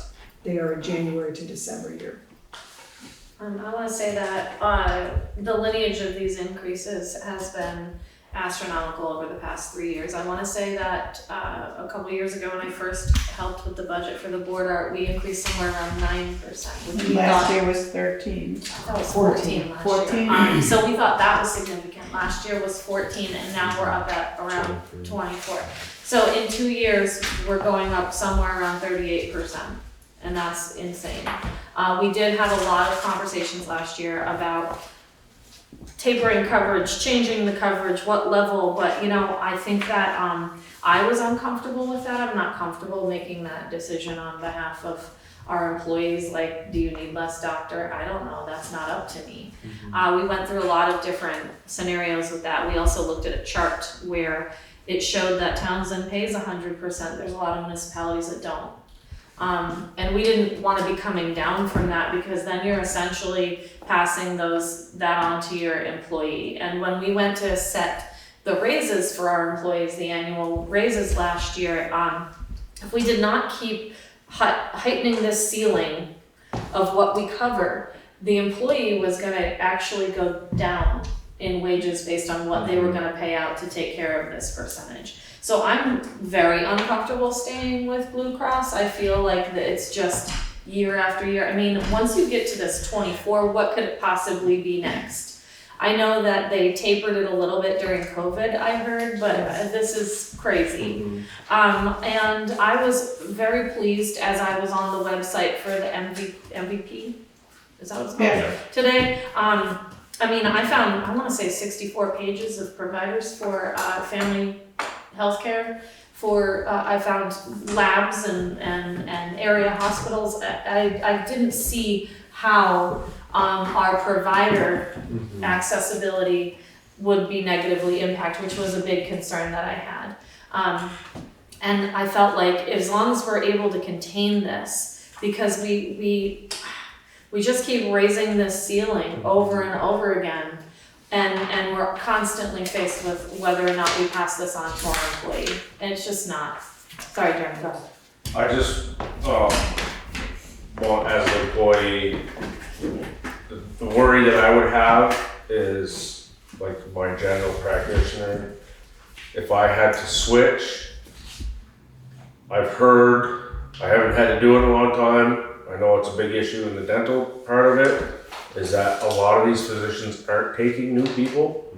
So, like my ex-wife, the state insurance that my children are on is on the dental aspect of it. The closest dental office that accepts my children's insurance is in Keene, and they're not taking new patients. And the next one is in like Nashua. So it's. So I was on the provider tool today, and it gave you who was taking patients and who wasn't, actually. And something that Connie and I ran into in doing this research was we can't go to employees and ask them who their practitioners are. So I mean, as the employees, I would highly recommend you go on there to their Find a Doctor tool and see if any of your practitioners are covered, because that's information that we can't seek out. Like I put my own in there, even though I'm not covered by it, but I have, 4 kids and I'm a family of 6 people, and we go to doctors between Claremont over to Keene to Brattleboro to Springfield sometimes. And so I thought I had a good range of different needs and things like that to put in there to find an average of what they have available. And I would urge any of our employees to do that before we make this decision. Can you get us some information? I can send you the link and show you Please. what you need, because that's important information that we need. And last year when we were having these meetings about the healthcare, we were trying to figure out the way that we could somehow have feedback on what the needs were, or we were thinking, like, do you form a committee that employees are involved in? Like, how do you go about this? Because we don't want to go assuming that it's going to be better for you when it's not, because it doesn't affect me the same way that it affects you. I think that would be really helpful for us in making this decision. Also, when we're getting these increases, we're getting them in like the middle of our fiscal year, which is so hard to plan for, because and Connie kind of had some insight on how you can kind of go with this percentage based on what the percentages usually are to budget for with the increase. And we've been blown out of the water now twice on that. It's hard for us to have to like switch, now we have to increase 24% in the center of our budget is ridiculous for us. How about we ask Connie to put it on the second meeting in October for us to make a decision, because we have to it will be in the budget process, but we have to make the decision for January. Yeah. That's good. So, I'm wondering if we could just send out communication or something to all the town employees that are on the insurance, with the provider lookup information, all that, just give folks the heads up. so we're gonna ask Connie to put it on her action items to send this data to town employees who are covered. And then we'll deal with it the second meeting in October. And it did allow you to you can look up your individual doctor or a facility that you want to use or a reason you might use it. So it was pretty extensive what you could put in there. have a basic question. At the beginning of this, you say that the healthcare policy in Townsend is that the town will pay up to $16,000 per year per employee. Okay. And then you proceed to break out the cost. No, it's not 16,000 per year. The policy is to pay for silver reflective. If you want to use a different plan, the town will cover 16,000. Okay. And that's not per employee, it's like per family or, Yeah. Well, Yeah, per plan. but it says per employee, okay, and then you go into the one. My basic question is, why are, if an employee is single, it's half as much. If an employee is married, it's twice as much. Where is it in policy that we cover the employee, but do we have to cover the employee's family? We We ran have. into an issue where we have a very small amount of employees, and most of them did not need this 16,000, and 2 of them did, and it hit them the hardest, and we did not want to go.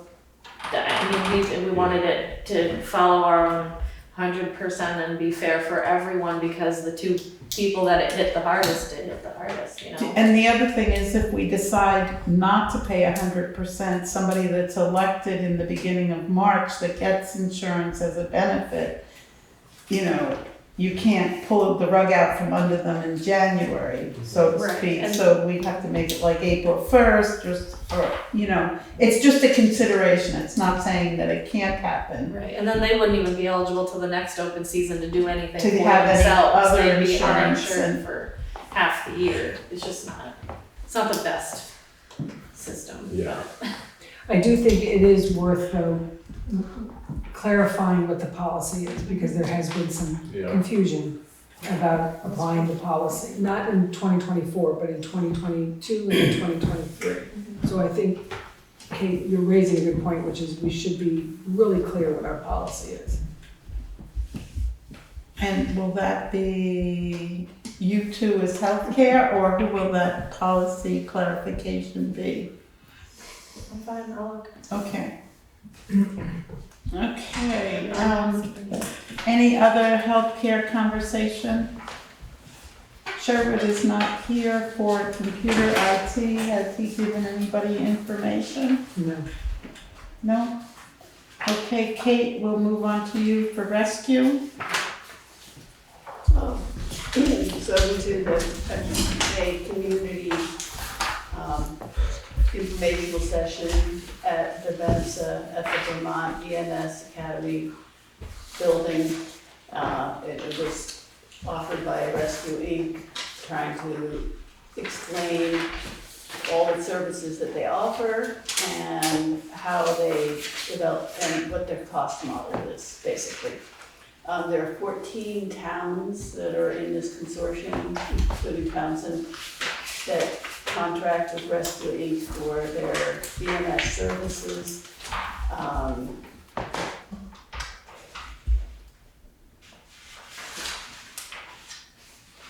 They break it down, they come up with their budget. It's a non-profit organization, so this is not, they're just coming up with the amount of money it costs to maintain the ambulances, to maintain the facilities, to make it possible to provide EMS service. And it comes down to per capita based on the grand list cost per person, and right now, Townsend is at $30.10 per person for this service. The average in Vermont is $75 per person, so we are just as a comparison. Of course, they spent a good bit of time detailing all of the positive things that they do and all of the services they offered, how many runs they had, how many saves they had, how many technical rescues they had, et cetera, et cetera.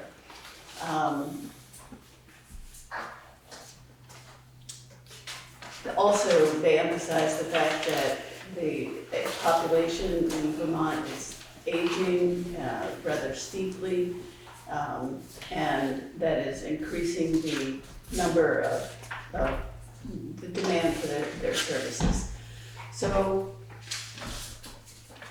it comes down to the cost of readiness. That is the amount that they charge us per year is the apportionment from the 14 towns that are involved in the consortium, the cost of the readiness to offer the services. And we don't really have option. An option would be to maintain our own ambulance service somehow. And I understand that that was the case for years. The Grace Cottage Hospital.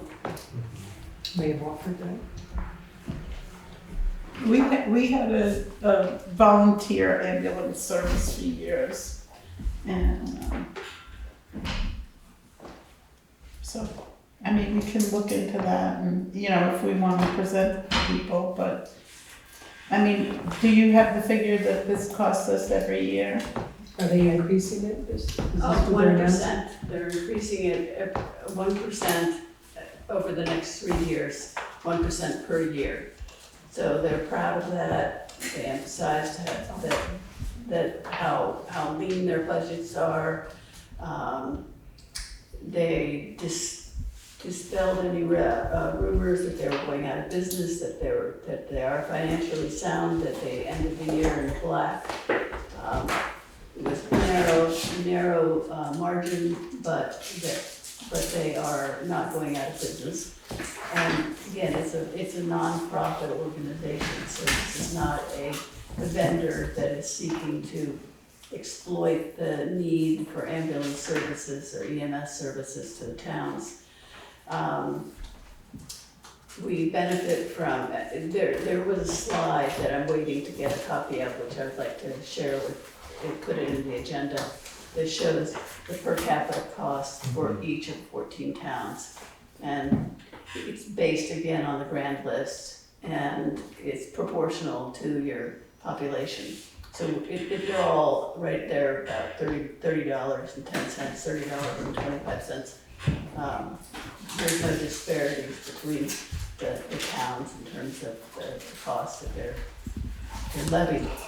So I came away from it impressed by the extent of what they do with what they do have as a budget, and also with the sense that to recreate or to replicate anything remotely similar would be very daunting. I remember getting, I think, a letter from Rescuing Crew a few months ago in the mail, advertising like a $60 a year, Yes. all-you-can ambulance. Oh, you can. It was 2 ambulances. Was it? Yeah, Well, I prefer my recollection. That is almost beyond my ability to summarize their answer to. Isn't that a benefit that you buy into? Right. Yeah. The type of insurance you buy? Their answer essentially was that not all health insurance companies reimburse for ambulance. Many do not. Vermont has the lowest rate of commercial insurance reimbursement for ambulance services. And the idea was to offer people who live on a fixed income, who for whatever reason perceive that their household might need to use ambulance services, whether it's the age or the conditions of the people in the household, there was a way to fix the cost of an ambulance, 2 ambulance runs per year, and make sure that no more than $60 was charged. So it's not a fundraising or it was considered a benefit to people on fixed incomes if they felt the need to ensure that they were insured in the case of ambulance runs. Okay. Okay, the only thing I'd like to say, as an added point, is the $30 sounds really good, but we budget $38,000 for the year, just so that we know, because it sounds so cheap when you say, $30, no, we added up, it's, it comes out to a lot per year. comes out to a lot per year. We spent last year $38,859 on rescue. And their budget increase will be 1%. Yeah, And so, it will be 1% over the next just so you know, because $30 sounds like, phew, yeah, all day long. You have to put that against a couple things. You basically have to put that amount of money against what it would cost to replicate EMS service 911. What do we say to the voters when you call 911? There's no response. Yeah. And what it would take to replicate that service outright would probably be far in excess of $38,000 per Cost more year. than that for an ambulance, Mm-hmm. much less anything else. Yes. Yeah, ambulances alone are $1 million items. Okay, thank you for your work, and I'm sure we'll be talking about this more during budget season. We're back to Jeremy, Katie, and Connie on highway budgets. I can just say that we had met, once, I believe that we have met as a team to monitor, and manage the highway budget. And, it was a good conversation, and, other than the unexpected repair that, just came in this week, the budget seems to be doing good. Okay, any other comments or, yes? Didn't the budget from last year go way over and hopefully there was a surplus which helped cover that? Okay, so Yes. you don't envision that happening again? Well, what I said at town meeting, and again, I don't want to spend a lot of time if we don't have to, is that this was Jeremy's first budget. Prior to that, the road foreman did his own budget. Nobody ever discussed it. It was just inserted. It was pretty much a flatline budget. And the budget did not reflect what the actual expenses were. So with Jeremy's introduction into the road foreman position, we put together a budget that we think actually reflects the cost of the department, so there was a significant increase there. And so it's now our job to try to stay within that budget, to manage it responsibly, because it was a large budget, a large increase, because I believe it was a more accurate budget. Still not enough, but more accurate. We also had a deficit of staffing for a while that affected our budget, where we didn't have as many staff.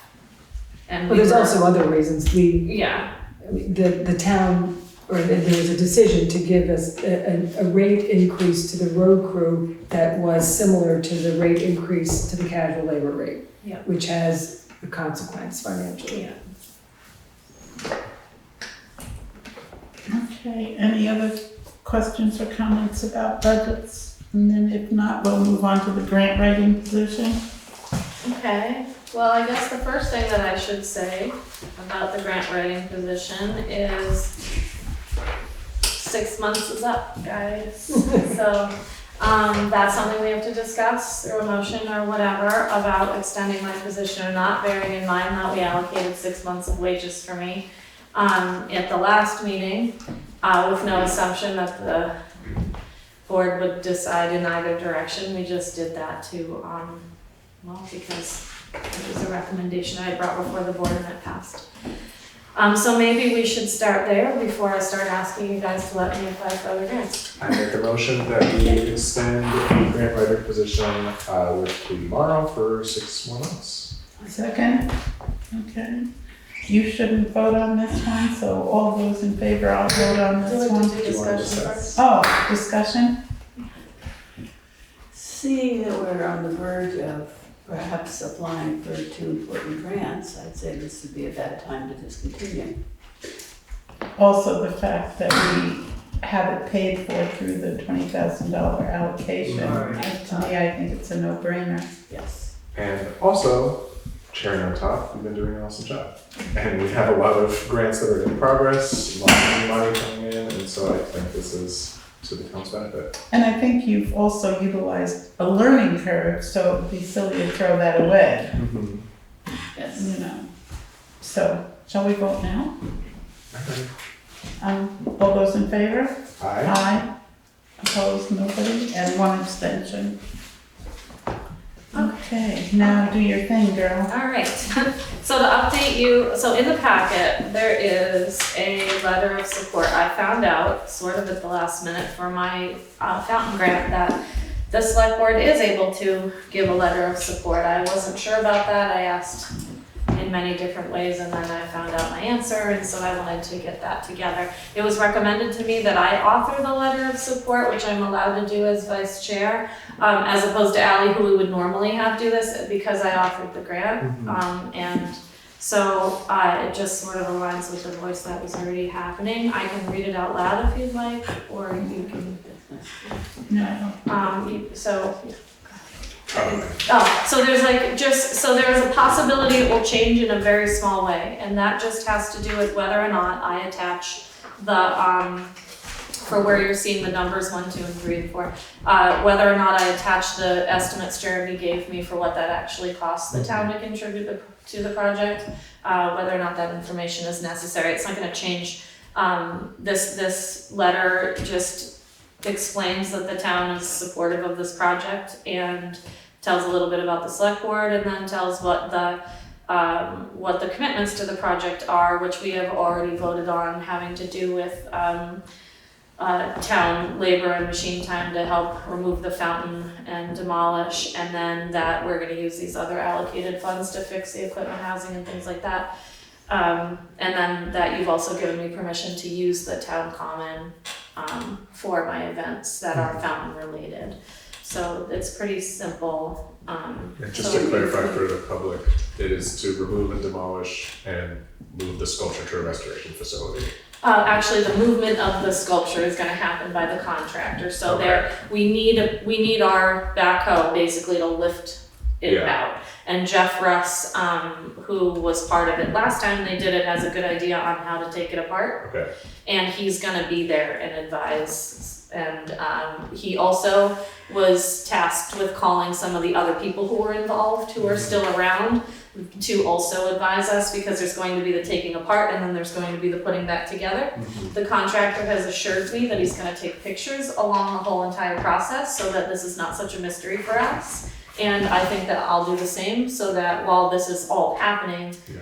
because there's a lot of pieces to it, that actually, every time I go look at it, I can see more bolts and different ways that it actually like comes apart like this and like this. So, you know, in terms of us thinking about keeping maintenance plans and detailed things like that, I think it's important for us to have that. So the contractor will truck it, but we are gonna remove it, because he didn't wanna do the removing, and I thought that was reasonable for us to do that. It is our property. Yeah. And it all happened in one swoop. It's not gonna sit anywhere before it gets to the facility. It's gonna happen at once. I think including monetary, the amounts of money, and labor, and the amount that was allocated from that grant, I think that's important. I think it shows, it makes it substantiates your assertions in the letter. So how do you want to phrase a motion to allow Katie to sign this? I make a motion to allow Katie to include a letter of support from the town of Townsend for the T-Mobile Hometown Grounds Program application. Okay, Second. and all those in favor? Aye. Aye. And abstain? And so for the T-Mobile grant, I had a goal of submitting by the 20th, but then this information came to light, and a couple other just like details that I have decided to include. Things like I made some bios for everybody that is contributing to the project, and for the just different hands that are gonna be in it, because I think that's important for us to explain how small our municipality is, but actually how many people are involved in these different projects. And I had an opportunity in this grant application to write about our initiative for the gazebo actually, so that was interesting that it actually tied into just this continuation of the placemaking effort, so that was interesting. So my timeline now is I'll probably hit send tomorrow. I just wanted to make sure that I had all of Didn't have this. fireworks go off. Yeah. And then though, that moves us to the next one. Finally, we got a contractor for the slate roof. And he was great. He came in on the 11th. Jankowitz, is that how I say it? Jansowitz came. I Google, and Connie called everybody on the state preservation list. We called locals. We could not get an estimate for this. They came right out on the 11th and provided us with an estimate. The estimate that they provided gave us, it was a great amount, and I thought a fair price, and he was really comprehensive, and he got right up there with a drone, which was interesting to watch. And he found 56 slates that need either repair or replacement. Okay. And he put together an estimate for that, which It's not a lot. it's not a lot of money. Yeah. I had it in my notes, but of It's course I closed it. 11,000 and change, right? Right, Yeah, just about 12,000. $11,228 for the work being done with new slates. So then I sent this information to Charlotte Barrett from State Preservation, from the Preservation Trust, because she had come to town hall to talk to us about our building. And she had told me she would advise. And she said, I think you should ask him if he could give you an estimate for not using new slate like this one, but for using salvage slate so that it mimics the texture and the color and the shape of the slate that's on our building right now, which is important if we're going on a trajectory of preservation of this building. And I thought also important if we might want to get some preservation money down the line. We don't want to go doing a repair that's going to jeopardize that. So I went back to the contractor and he turned it right around. It came in at $12,946. The reason for that is because he has to, he has stock in his place of new slate. He needs to get salvage slate, which he has a source for, which the state preservation people approved that source. It's in Pulteney. So he had to add a freight fee. That was less than $2,000 or so, $1,200, something like that, onto it, to adjust that so that he could get the salvage slate. He did say that it's not a problem, might take a little bit longer to get, but not a problem. I took that information back to, Caitlin Corkins, who, is the head of this Vermont Historic Preservation Grant Program, and she said, I said, do I make a recommendation to the town to use the new or the salvaged? And she said it's more about the matching of the color and the texture, and I personally think we should use the salvaged, because if we decide to go forward on this, just so that we're safe with the historic preservation. So Whichever one we choose, what is the grant? the grant is a Timeline. 50% match, so we would get 50% reimbursement. So if you look at the numbers on here for in the estimate, he puts what we would have had to put down. That's basically the same amount that we're going to get back. We would pay out for the full job, and we would get half back. So the grant actually is due very soon, October 7th. Thankfully, it's a relatively small project, and he took a lot of great pictures, which is a humongous part of what the application entails. Pictures you couldn't take. I couldn't do that. Yeah. So that's good, and I think. So we would be looking at, for the salvaged, we would be looking at getting $6,473 back of our $12,946. They want you to have that money on hand when you submit your application. They need all of that kind of stuff. Okay. They are able to talk to me a little bit about what I would be submitting. It is going to be a time crunch. They did not get the application out on August 1st like they thought. It was more like mid to late August when the application actually came out. And then with us not being able to find a contractor until last week, I got these final numbers late Friday. Wow. So it's been a crunch. But I have read through this manual pretty well. Also, in terms of timeline, they make their decision in December and you have a year to use it. Okay. Question, Yes. Jankowitz, did they say that our roof will be okay until July 1st next year? I did not ask them that. Okay, It is currently leaking, right? okay, We have been alerted to that, so right, there is already that. right. Well, we have $5,000 in the budget for Mhm. repair for town hall, which I'm sure we've spent a little bit of that so far. Bob has his hand up. Yeah, the other thing is, even if we had all the money, when could he get started? Mhm. And could we do it before we find out about a grant? No, you can't do any of the work until the money Okay, comes. so when would we find out about a grant? We would find out in December. Okay, so then probably they're not gonna do roof work then anyway. I think that's a question for the contractor. Yeah, Mhm. it might. They might, Want the- and want if, the- and if we give them the job, it could be a bifurcated issue where, like, can you patch these things so we're not leaking until you perform the work in the spring or the summer? Let me also raise that we could still apply for the grant, and if we choose not to wait for the decision and move forward with the repair in the meantime, we just don't accept it if we get it. Well, I think if we Because we don't have time between now and October 7th to get all of these questions answered. Yeah. No, but what I'm saying is if we could just patch the holes, apply for the grant, patch the holes, that won't negate us from the grant. I think it's actually not about holes. Yeah, It's about the slate lifts up, Mhm. and they break and things like that, but it's mostly about them lifting up, which you're not getting up there without this machine anyway. Mhm. For that, he didn't need to go inside the building at all. Mhm. That's not how that's gonna work. All right. Yes, Two things. From the ground level, it appears as though there's stucco missing from this chimney in the back. And I don't know, you can see it partially on those pictures, but I don't know if they can do that repair at the same time. And the second thing, somewhere in the building, there's a couple of stacks of slate. I don't know if it's old slate from the roof, if it's pieces that have fallen off, and I forget if it's in the basement or upstairs in the attic. So there's some stuff around, and I don't know if it's nearly enough, but I remember seeing it somewhere. They did feel, state preservation felt like it wasn't that many slates. They said for 56 on this giant building seemed pretty good. yeah. It's not a lot.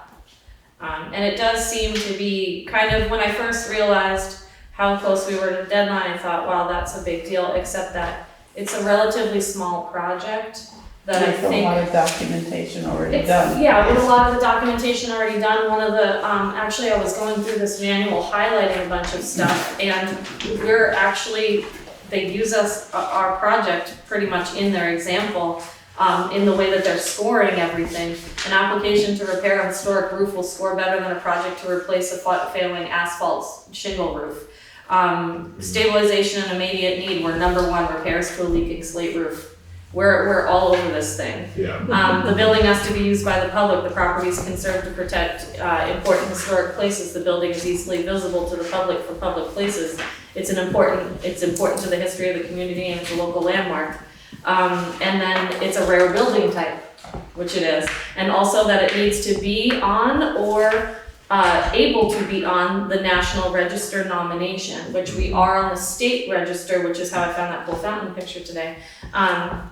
And it is eligible for the national. I found an old document from years ago when they wanted to put it on the national and the board decided not to at that time, but it's not off the table, it's eligible. So we're all over this. So can we have a motion to allow Katie to apply for the grant?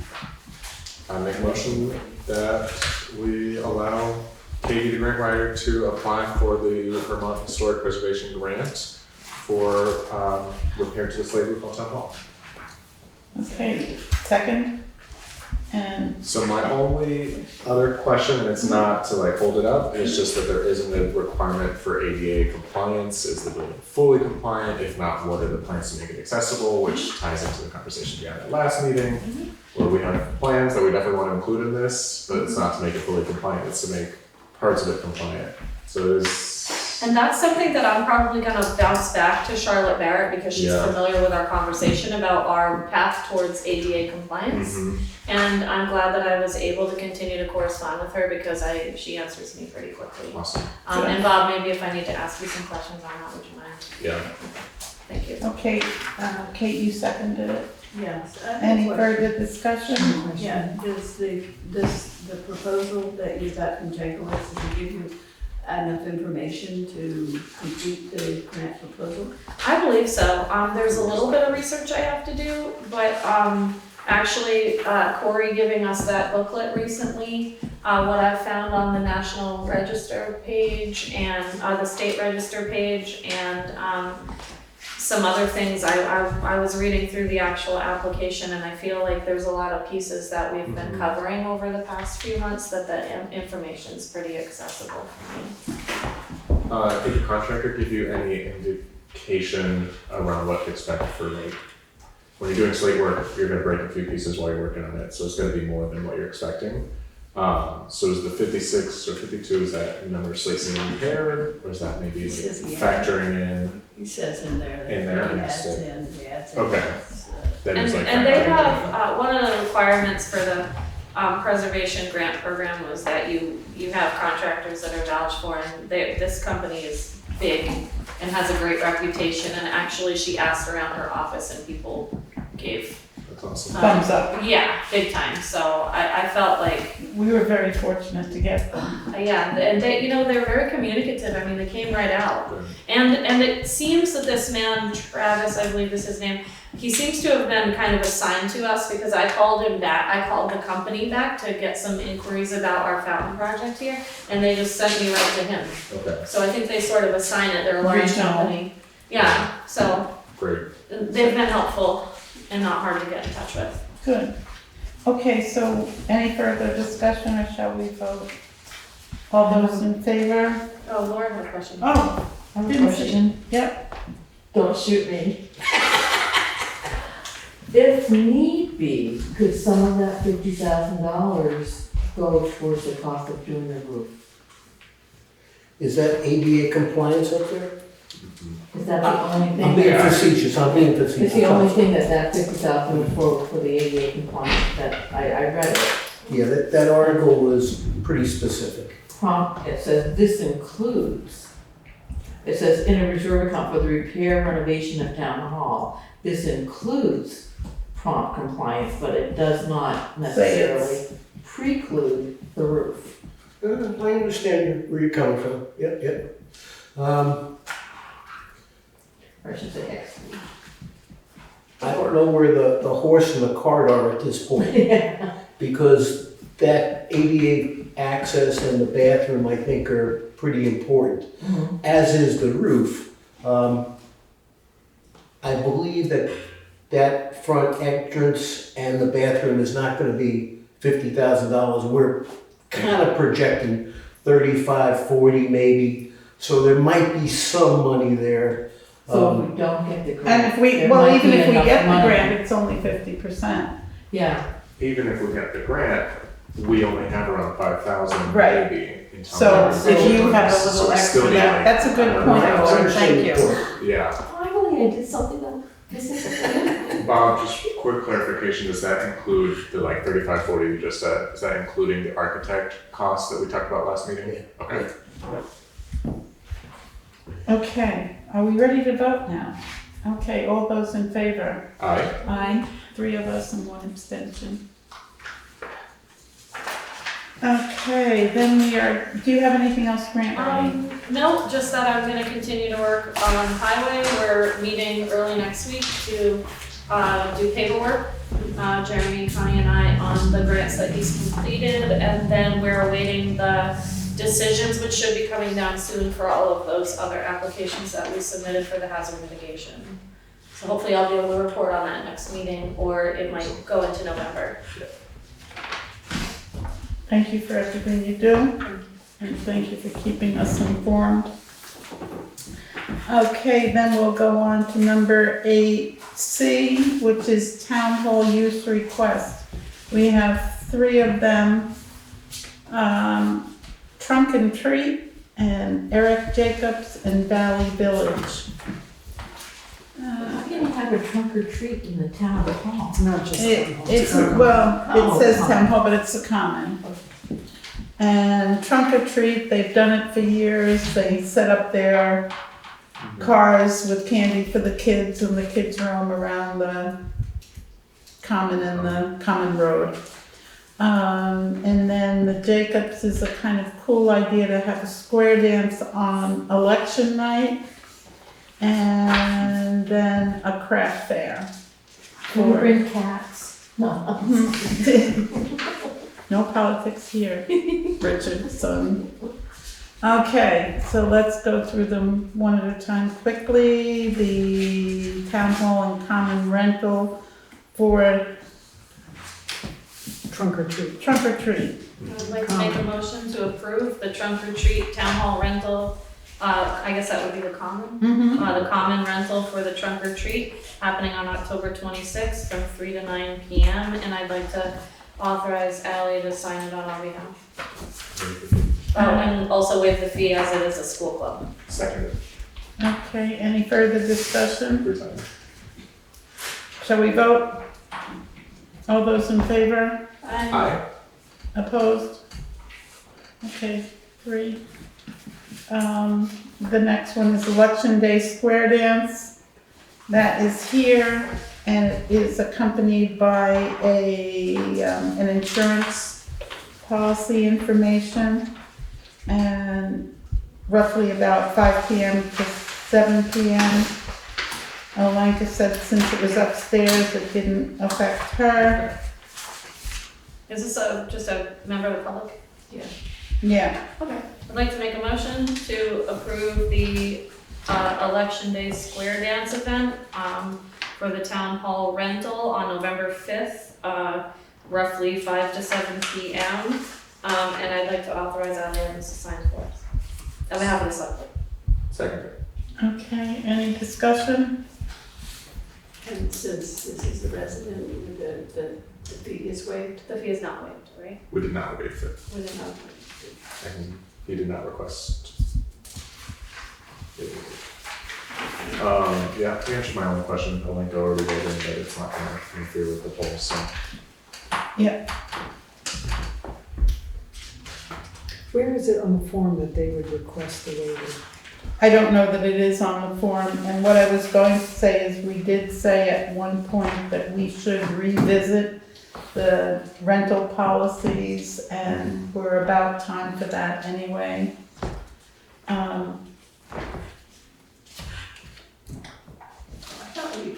My understanding was that the fee was for people who are non-residents or people who are doing it for profit. And that for town residents or for non-profits, the fee was waived.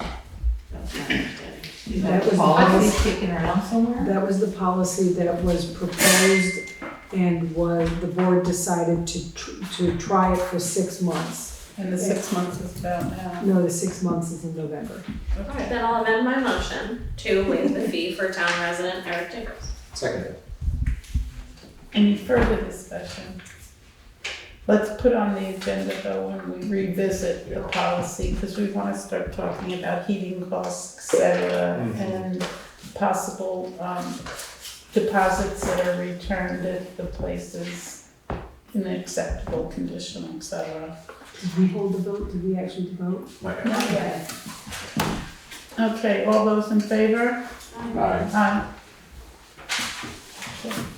And, the final one is a craft fair by Valley Village.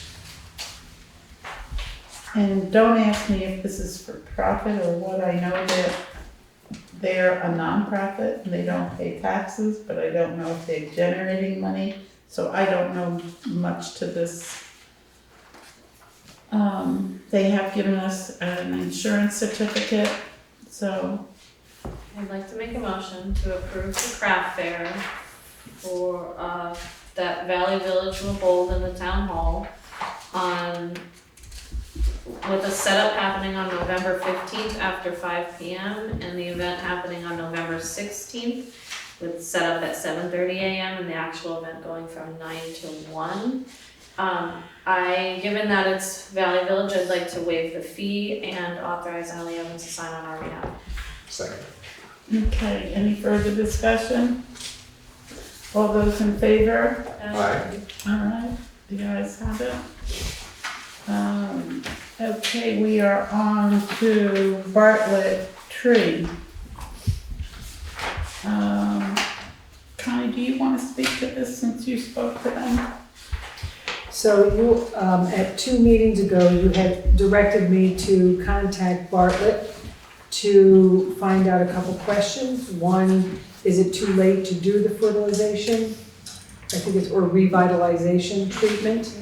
And is that revitalization treatment in our current contract? So I got through to them. Our contract expired. We don't currently have a contract.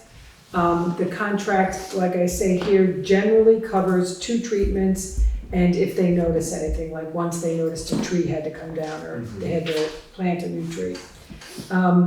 So it's not too late to do the treatment if it happens before the first frost. So Bartlett Tree sent a revised contract, took out the stumping of the old tree because that had already been done. And it now just covers the revitalization treatment if we want to do that. There is a question about whether or not we want to enter into a contract with Bartlett or put it out to bid. But I think for tonight, the question is whether or not we want to pay for the revitalization. Do they want us to sign a contract in order to have that revitalization? I think it's just for that service. Just for that. Probably we should get a motion on the floor and then discuss. Make a motion that we contract with Bartlett Tree Service to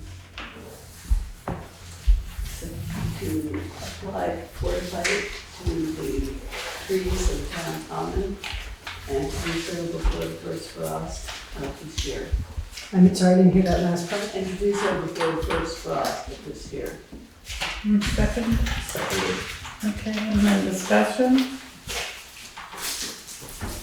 So we don't have a lot of time Yeah. before first frost. And I, for one, think we should not do it and put it out to bid for other companies For next for year. next year. That would be my opinion. We haven't done it yet, things look okay. I'd like to, we've had these people so long that I think it's time we put it out to bid. Just before, in my opinion, you folks are entitled to your own opinions. I think we should still do it and put it out to bid after. And then that might help us build our time frame for our contract so we can plan in the future, when that contract will be up and when we might want to put it out to bid again. We have one of our 2 tree wardens in town here tonight. Bob, do you have any thoughts on what happens if we don't do it this year and wait till next year? I think it probably could be put off. Bartlett's a good outfit, but putting it out to bid is not a bad practice for sure. Okay, shall we bring it to a vote? So the vote would be, if we vote yes, we would do the one-shot measure. Is that With a yes vote with Bartlett? Okay, so all those in favor? Aye. Opposed? Aye. Aye, so it's a 2-2. Which means I Well, think it means no, it failed. failed anyway because we needed a 3 because of a Yeah. 5-man board, so that solves that problem. Okay, So, So can shall we make we- a motion to put this out to bid? that's exactly what I was just thinking. All right. Would you like to make that motion? Put out, tree fertilization and treatments for the trees on the common out Maintenance. to bid and maintenance out to bid. For a year contract? Yes. All right. Right? Yeah, Yes. Yeah. Thank you, And for an annual contract. a second I'll on second that? that. Katie seconds it. So this is only part of what they do for us? Technically it's part, but it's kind of most of it. Most of it. Yeah. Well, it said, alright, so It basically usually, is two so when we need treatments. like a stump round, that's like an add-on that we add later, and then they invoice us for that, Yeah. or give us a Or they contract for include it that? in the contract. Yeah. Okay, so mostly we're just doing this with them. So we could reasonably, this motion, if it carries, then we know what we're getting and what we already do. Mm-hmm. You would have to put together an RFP Right. that I would probably put in front of the board to Mhm. approve the RFP. Which would mean we're pretty much skipping that this year. 'Cause We're skipping it this year, we'll Yeah. know for next year, but we'll also know Yeah. probably for budget season. Yeah, we can have it very clear in there. Okay, so we need a vote. Oh, Bartlett had in the past done maintenance on the trees on the green, and that included cabling where there was some branches that were weak, taking out dead branches, things like that. And I honestly haven't looked at the trees, so I don't know what's going on out there right now. What he said on the phone is that it basically includes 2 treatments and anything else that they notice, which could be cabling, which could be planting a new tree because they've taken one down. And they generally come in under $3,000 because that's what our budget is. yes, Jeremy has, We took down a tree in the spring, but there still is a stump that needs to be removed.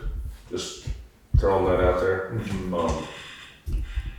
We could dig it up, but it makes a huge mess. well, also if we put more topsoil down, sometimes if the stump is low enough, it can cover it. You cut it as low as you could, but Okay. there's still, and I don't know if you're gonna replace that tree, that's just thrown out there. Okay, Usually when we cut one down, we replace it with something, but.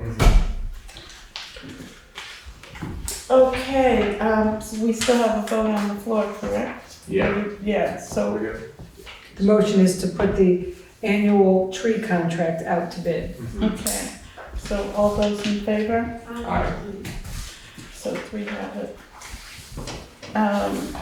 Okay, and now we are on to Taft Meadow.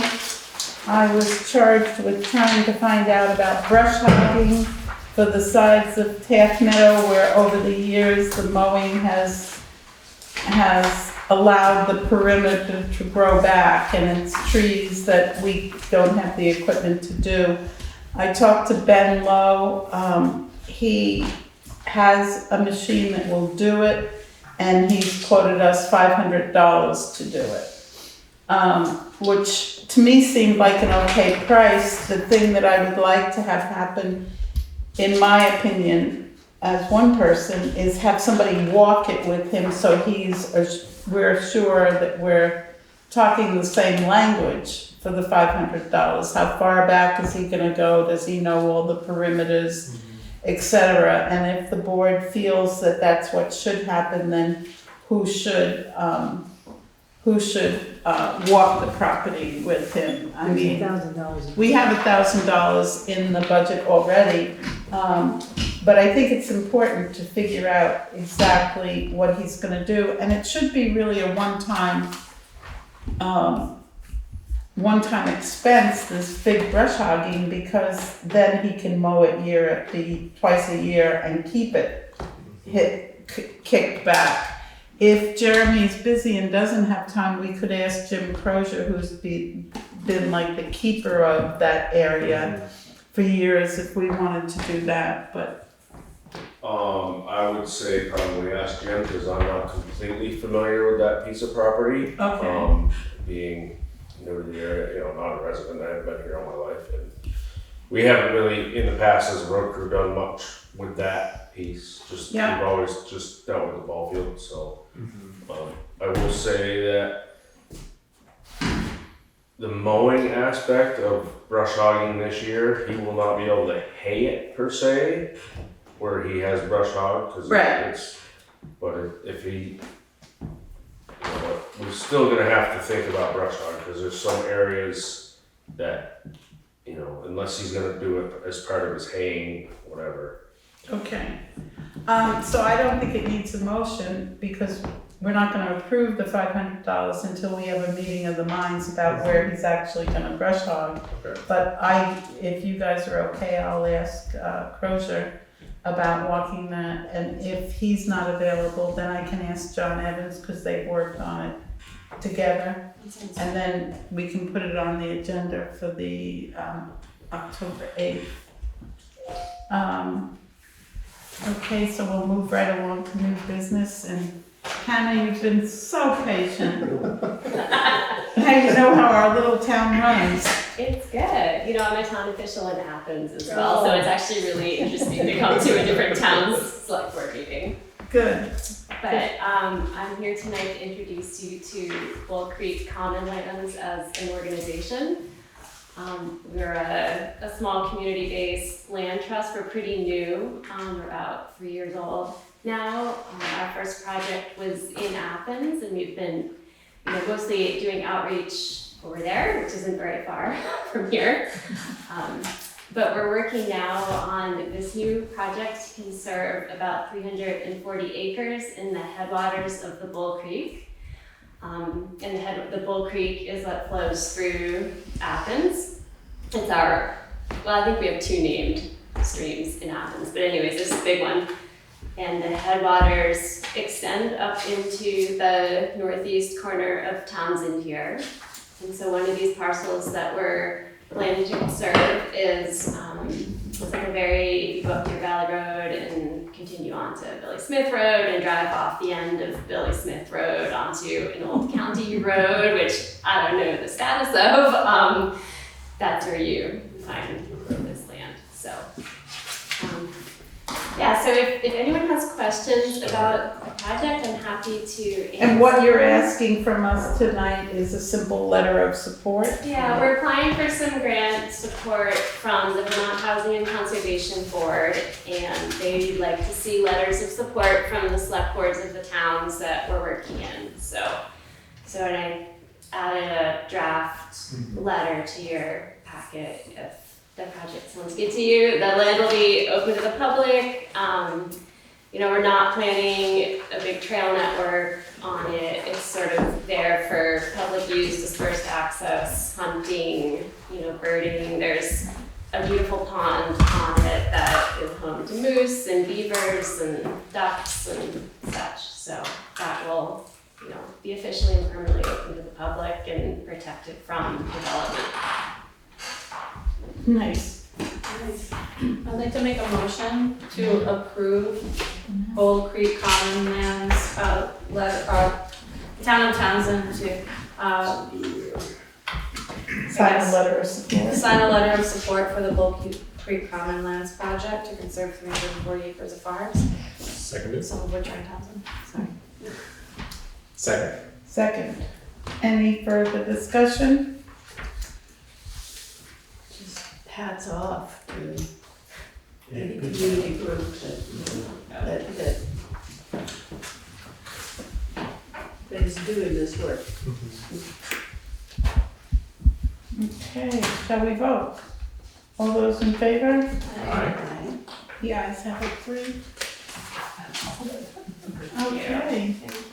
You can stay for the last 2 if you want, or you can go home. Do you want to email me a copy of the letter of support? I was thinking that I could put it on a letterhead and then, That would be wonderful.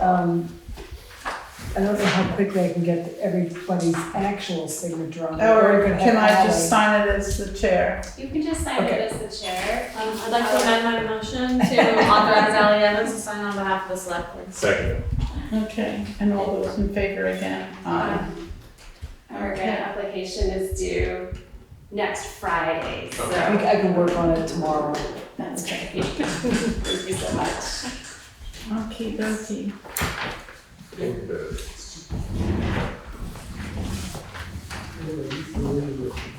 I think we only have one bid. Paving, we only have one bid. Only And one contractor showed up. Oh, that was the where is, It's over with, oh, okay. That's the Basin Brothers.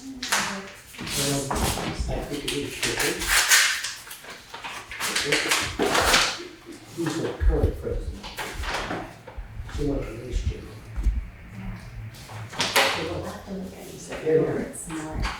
Oh, that's the, okay, so this is paving, Town Highway 1, Grafton Road, and bituminous concrete paving, machine method, 450 tons. Let's see if it specifies where exactly.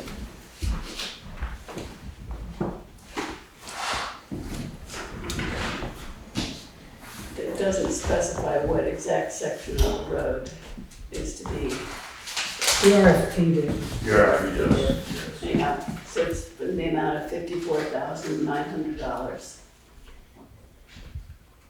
Does it have a price per ton there? $122.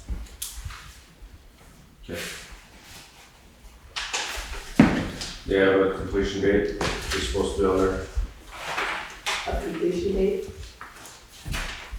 That's what he Did they say when they could complete it? The RFP states that it can be done in the spring if they can't get to it this year, but I don't know if they, said that they could do it this year. Customer acknowledges seasonal weather release and that work performed after November 1st will not be guaranteed. Quotes valid for 15 days. It does not say. My guess, they have the Stone Arch Bridge paving project as well. So I'm guessing they will do both at the same time. I will call them tomorrow and find out. And what do we do about accepting their bid? I mean, they're the only contractor that. Well, I realize that, but if, The price per ton is reasonable, yes. Okay. And that 54,000 falls in the perimeter of the paving grant that we're getting, if I can't remember. No. This was coming out of our Oh, this budget. budgeted, Okay. which is still under what we budgeted. There's gonna be a surplus of money in paving at the end of the season, which I'm gonna request that we roll over into next year's paving budget, because I have a pretty lengthy section on Route 35, as some of you know, that needs some. so when they say they only hold this bid for 15 days, that means we need to accept it within 15 days, but if it The doesn't. price per ton, asphalt prices vary so frequently that they cannot vary. But say they can't do it before winter and they do it next spring, could the 122 turn into 200? It could. It very well could. So we did only have one contractor come and we are under budget in our paving budget We are. right now. And this is money we've already budgeted for, I think it's. And they may be able to do it at the same time as Stone Arch Bridge. We still hold the right to not have to do work too. If they can't do The it, RFP says that, yeah. if they can't do it this fall, and they come back in the spring and say, It's price went 3 up, times the price. then we can, you Say know, never mind. never mind, so. And you can talk to them to try to get I'll it. call Jeff tomorrow and And see try to get what it- their plan is, if they're planning on doing both projects at the same time, because I have to call anyways to let them know that we're getting close to the end of the Stone Arch Bridge project, and, you know, we need to start thinking about that. Okay. So, my guess would be that if they're coming over to do one, they're gonna do the other, so. So shall we make a motion to accept the single bid? To make a motion. Just a note, this is what we're running into a lot with trying to put stuff out to bid. We put out 11 invitations and one contractor showed up. So, just future thoughts, you know, just keep that in the back. Everybody, we need to start thinking differently on how we do bid processes and you know, budgetary stuff. maybe 2 years in advance instead of trying to budget and then do it, you know, last minute in the summer or whatever, so. So we need a motion. Is that not done? Or- Okay. I'd like to make a motion to approve Basin Brothers Trucking's paving bid for Town Highway 1 Grafton Road in the amount of $54,900. Second. Any further discussion? Okay, all those in favor? So 3 have it. I have one thing to go over before we do. Well, no, we have one more thing. That was it? Well, it was added. Oh, the transfer station. Yeah, 9C, transfer station. And our transfer person has retired due to health reasons. And Jeremy very nicely got Wayne from the market, who has filled in before, to do it, and he couldn't do it tonight, so he got, I believe he can do Thursdays and Saturdays, but he cannot do Tuesdays because it conflicts with his other work. So, I reached out to Michelle Brooks and Craig. I tried calling Craig today, but he didn't answer. Laura, did you do it once before? Yes. And you were not interested, I take it. By that look, I would do it like as a backup Right. person. Yeah. that's what I didn't call you because Connie had mentioned that you had said. I'm not- I don't ever I'm want not to do this again. totally enthused, but if you were in a fix, like Yeah, with we did- I Steve did came have and to- actually knocked on my door once because he was in a fix. I'm like, Oh. okay, you know, so did Eddie, but I'd rather not. So, just a heads up, Red did stay after work today and finish, but I'm kicking him out the door early on Friday, so. okay. Did I understand it correctly that the attendant drives the truck to the facility? No. So the compactor? No, because didn't we ask if you needed a special license to do that? No. To drive the compactor? Oh, yes, Yeah. you use CDL. CDL. Yeah, one of the. Road crew CDL. guys bring the compactor back and forth to Brattleboro. Okay, I'm confused No, now, so what I was we- concerned about that aspect of it, but now. What we did talk about was when we had a shift in attendance, we could think about whether we should find somebody that could do the lawn and the snow plowing, Snow blowing, because lawn care.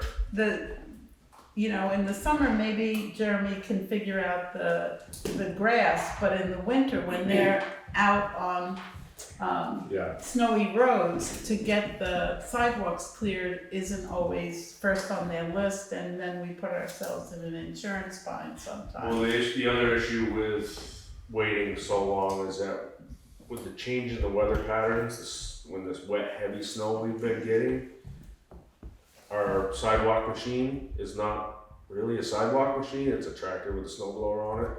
So when that wet, heavy snow, it takes 3 times as long sometimes. Well, and if you were on it right away. it Right, wouldn't- if you did it multiple times during the storm, then it would decrease wear and tear, stuff like that. Well, I would also like to suggest keeping it downstairs here again. It used to be downstairs in the basement of the town hall, and then it was right here for the lawns, and it was right here for the snow.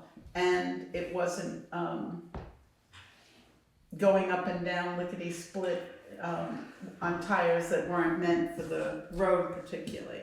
Well, we did, one winter we did keep it in the firehouse, cause they had a truck in the shop that they were, Right. worked really well. It used to be downstairs here. The only thing I'm worried about is access in and out with a lot of snow. How does that door open? I don't know, you'd have to look. What I mean, I think, if you can do what you're saying, find somebody for Tuesdays, Thursday, and Saturday, Wayne, for the next month, that'll give us time to think about if we wanna expand this at all and where we should keep the lawnmower, snow blower. Yes, no, let's go to the board first. Would we be expanding, are we going towards a possibility of expanding this position in the short term, or are we going towards I don't know what we're going. expanding it, like budgeting for it and then it's starting in July? That's the biggest thing that comes to mind for me. Would this start sooner than later? Well, we're already paying people to snow blow, and it's just, who are we paying? Yeah. And so the money's already there, whether it's a highway expense possibly, and rather than the attendant, maybe you could have the attendant charge this many hours on one budget and this many hours on another budget. But what we did say is, let's remember, if we have a change in the guard, so to speak, that we discuss these things. Okay. I mean, I think it's a good idea to go towards expanding it. I do think it's gonna be an additional cost though, if we Right. started immediately, That's what my question was about. just so that Right. we're all clear, it is gonna be an We additional. need to figure out the attendant situation until the next fiscal year.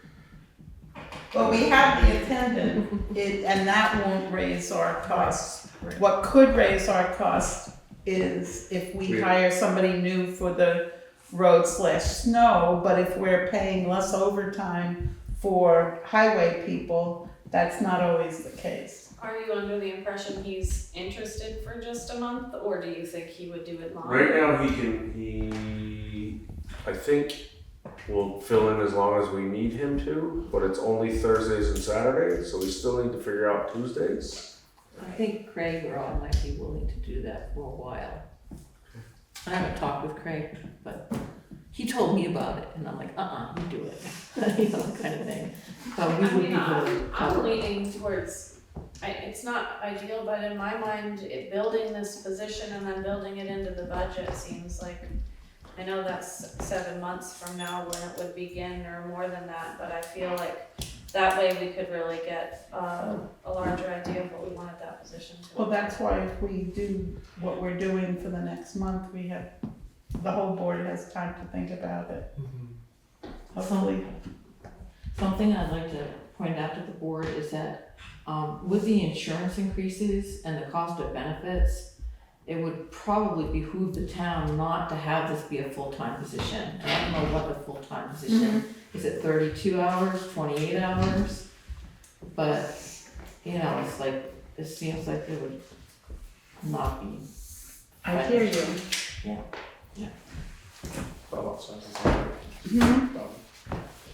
I agree with what Ally said in terms of the tractor and snow blower. Having it here would be a real advantage. And when we talk about liability, in the past I've heard discussion about liability, it was off base. This truly is a liability situation. When you've got sidewalks, you need to take care of the sidewalks. For those that haven't been on the select board a long time, we had a claim that we paid out a fair amount of money because someone slipped and fell on a undone sidewalk. So that should be done, and it should be done the full length, not partial like I saw one time last year. It was crazy. I don't know why that was that way. But it needs to be taken care of, whatever you work out. And I got a similar tractor and snow blower. There are tricks when there are heavy wet snow, and if you want to know them, let me know. The issue is, Bob, is we get all the snow off the road as well. Oh yeah, oh yeah. So is this sidewalk issue taken care of by the trash attendant, or is that done by the road? As of right now, no, we do it.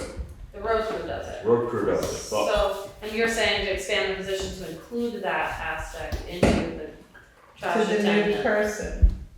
But there's not even any way to know how many hours that would be. the other thing you can do We've is, got a time clock.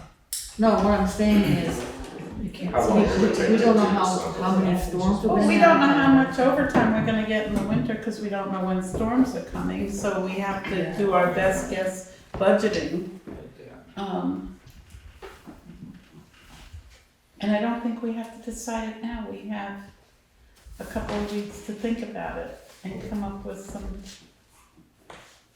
Do we have to at least decide, do we have to do anything to authorize Jeremy to let this other person cover, or is that already set? I think that he already has the authority to fill in for that position. That's good. And everybody that's willing to do it's already done the paperwork.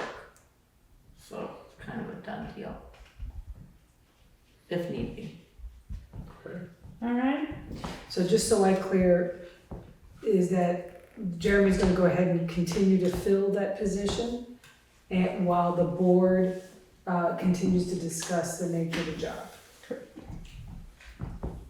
Is anyone willing to do that in between meetings so that we have a little bit more information about what this larger job would look like and how much it might cost by the next select board meeting or the one after? Connie and I can do that.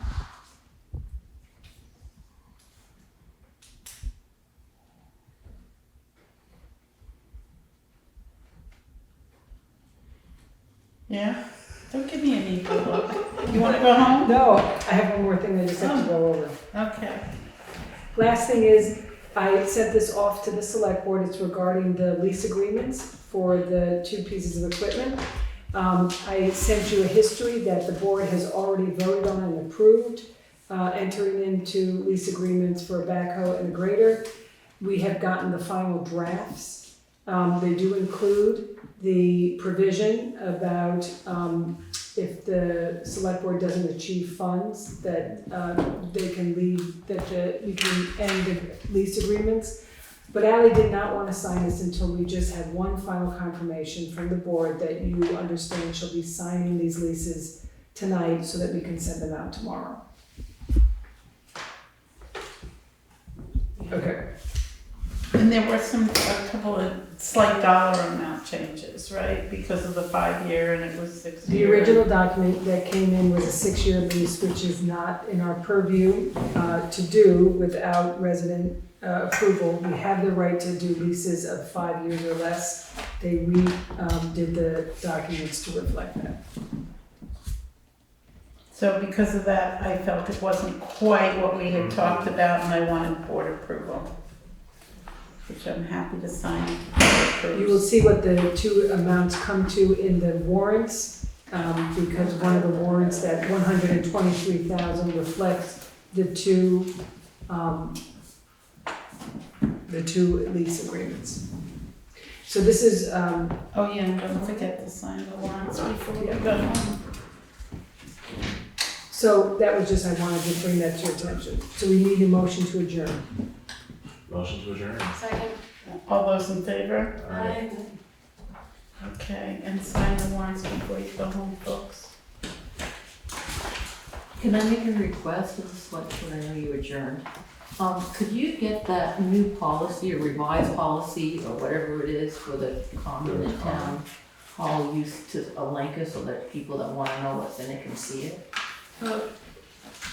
Are you requesting a copy of it, or you just want one out of the? I think that anyone should be available for the public, not just Well, for me. Well, we do have them, but what we were saying in the meeting was that it was on a 6-month trial and we're going to re-look at it and maybe add some things like if you use the common and leave garbage all over the common, maybe there should be a deposit that you don't get back if it costs money to clean up after you.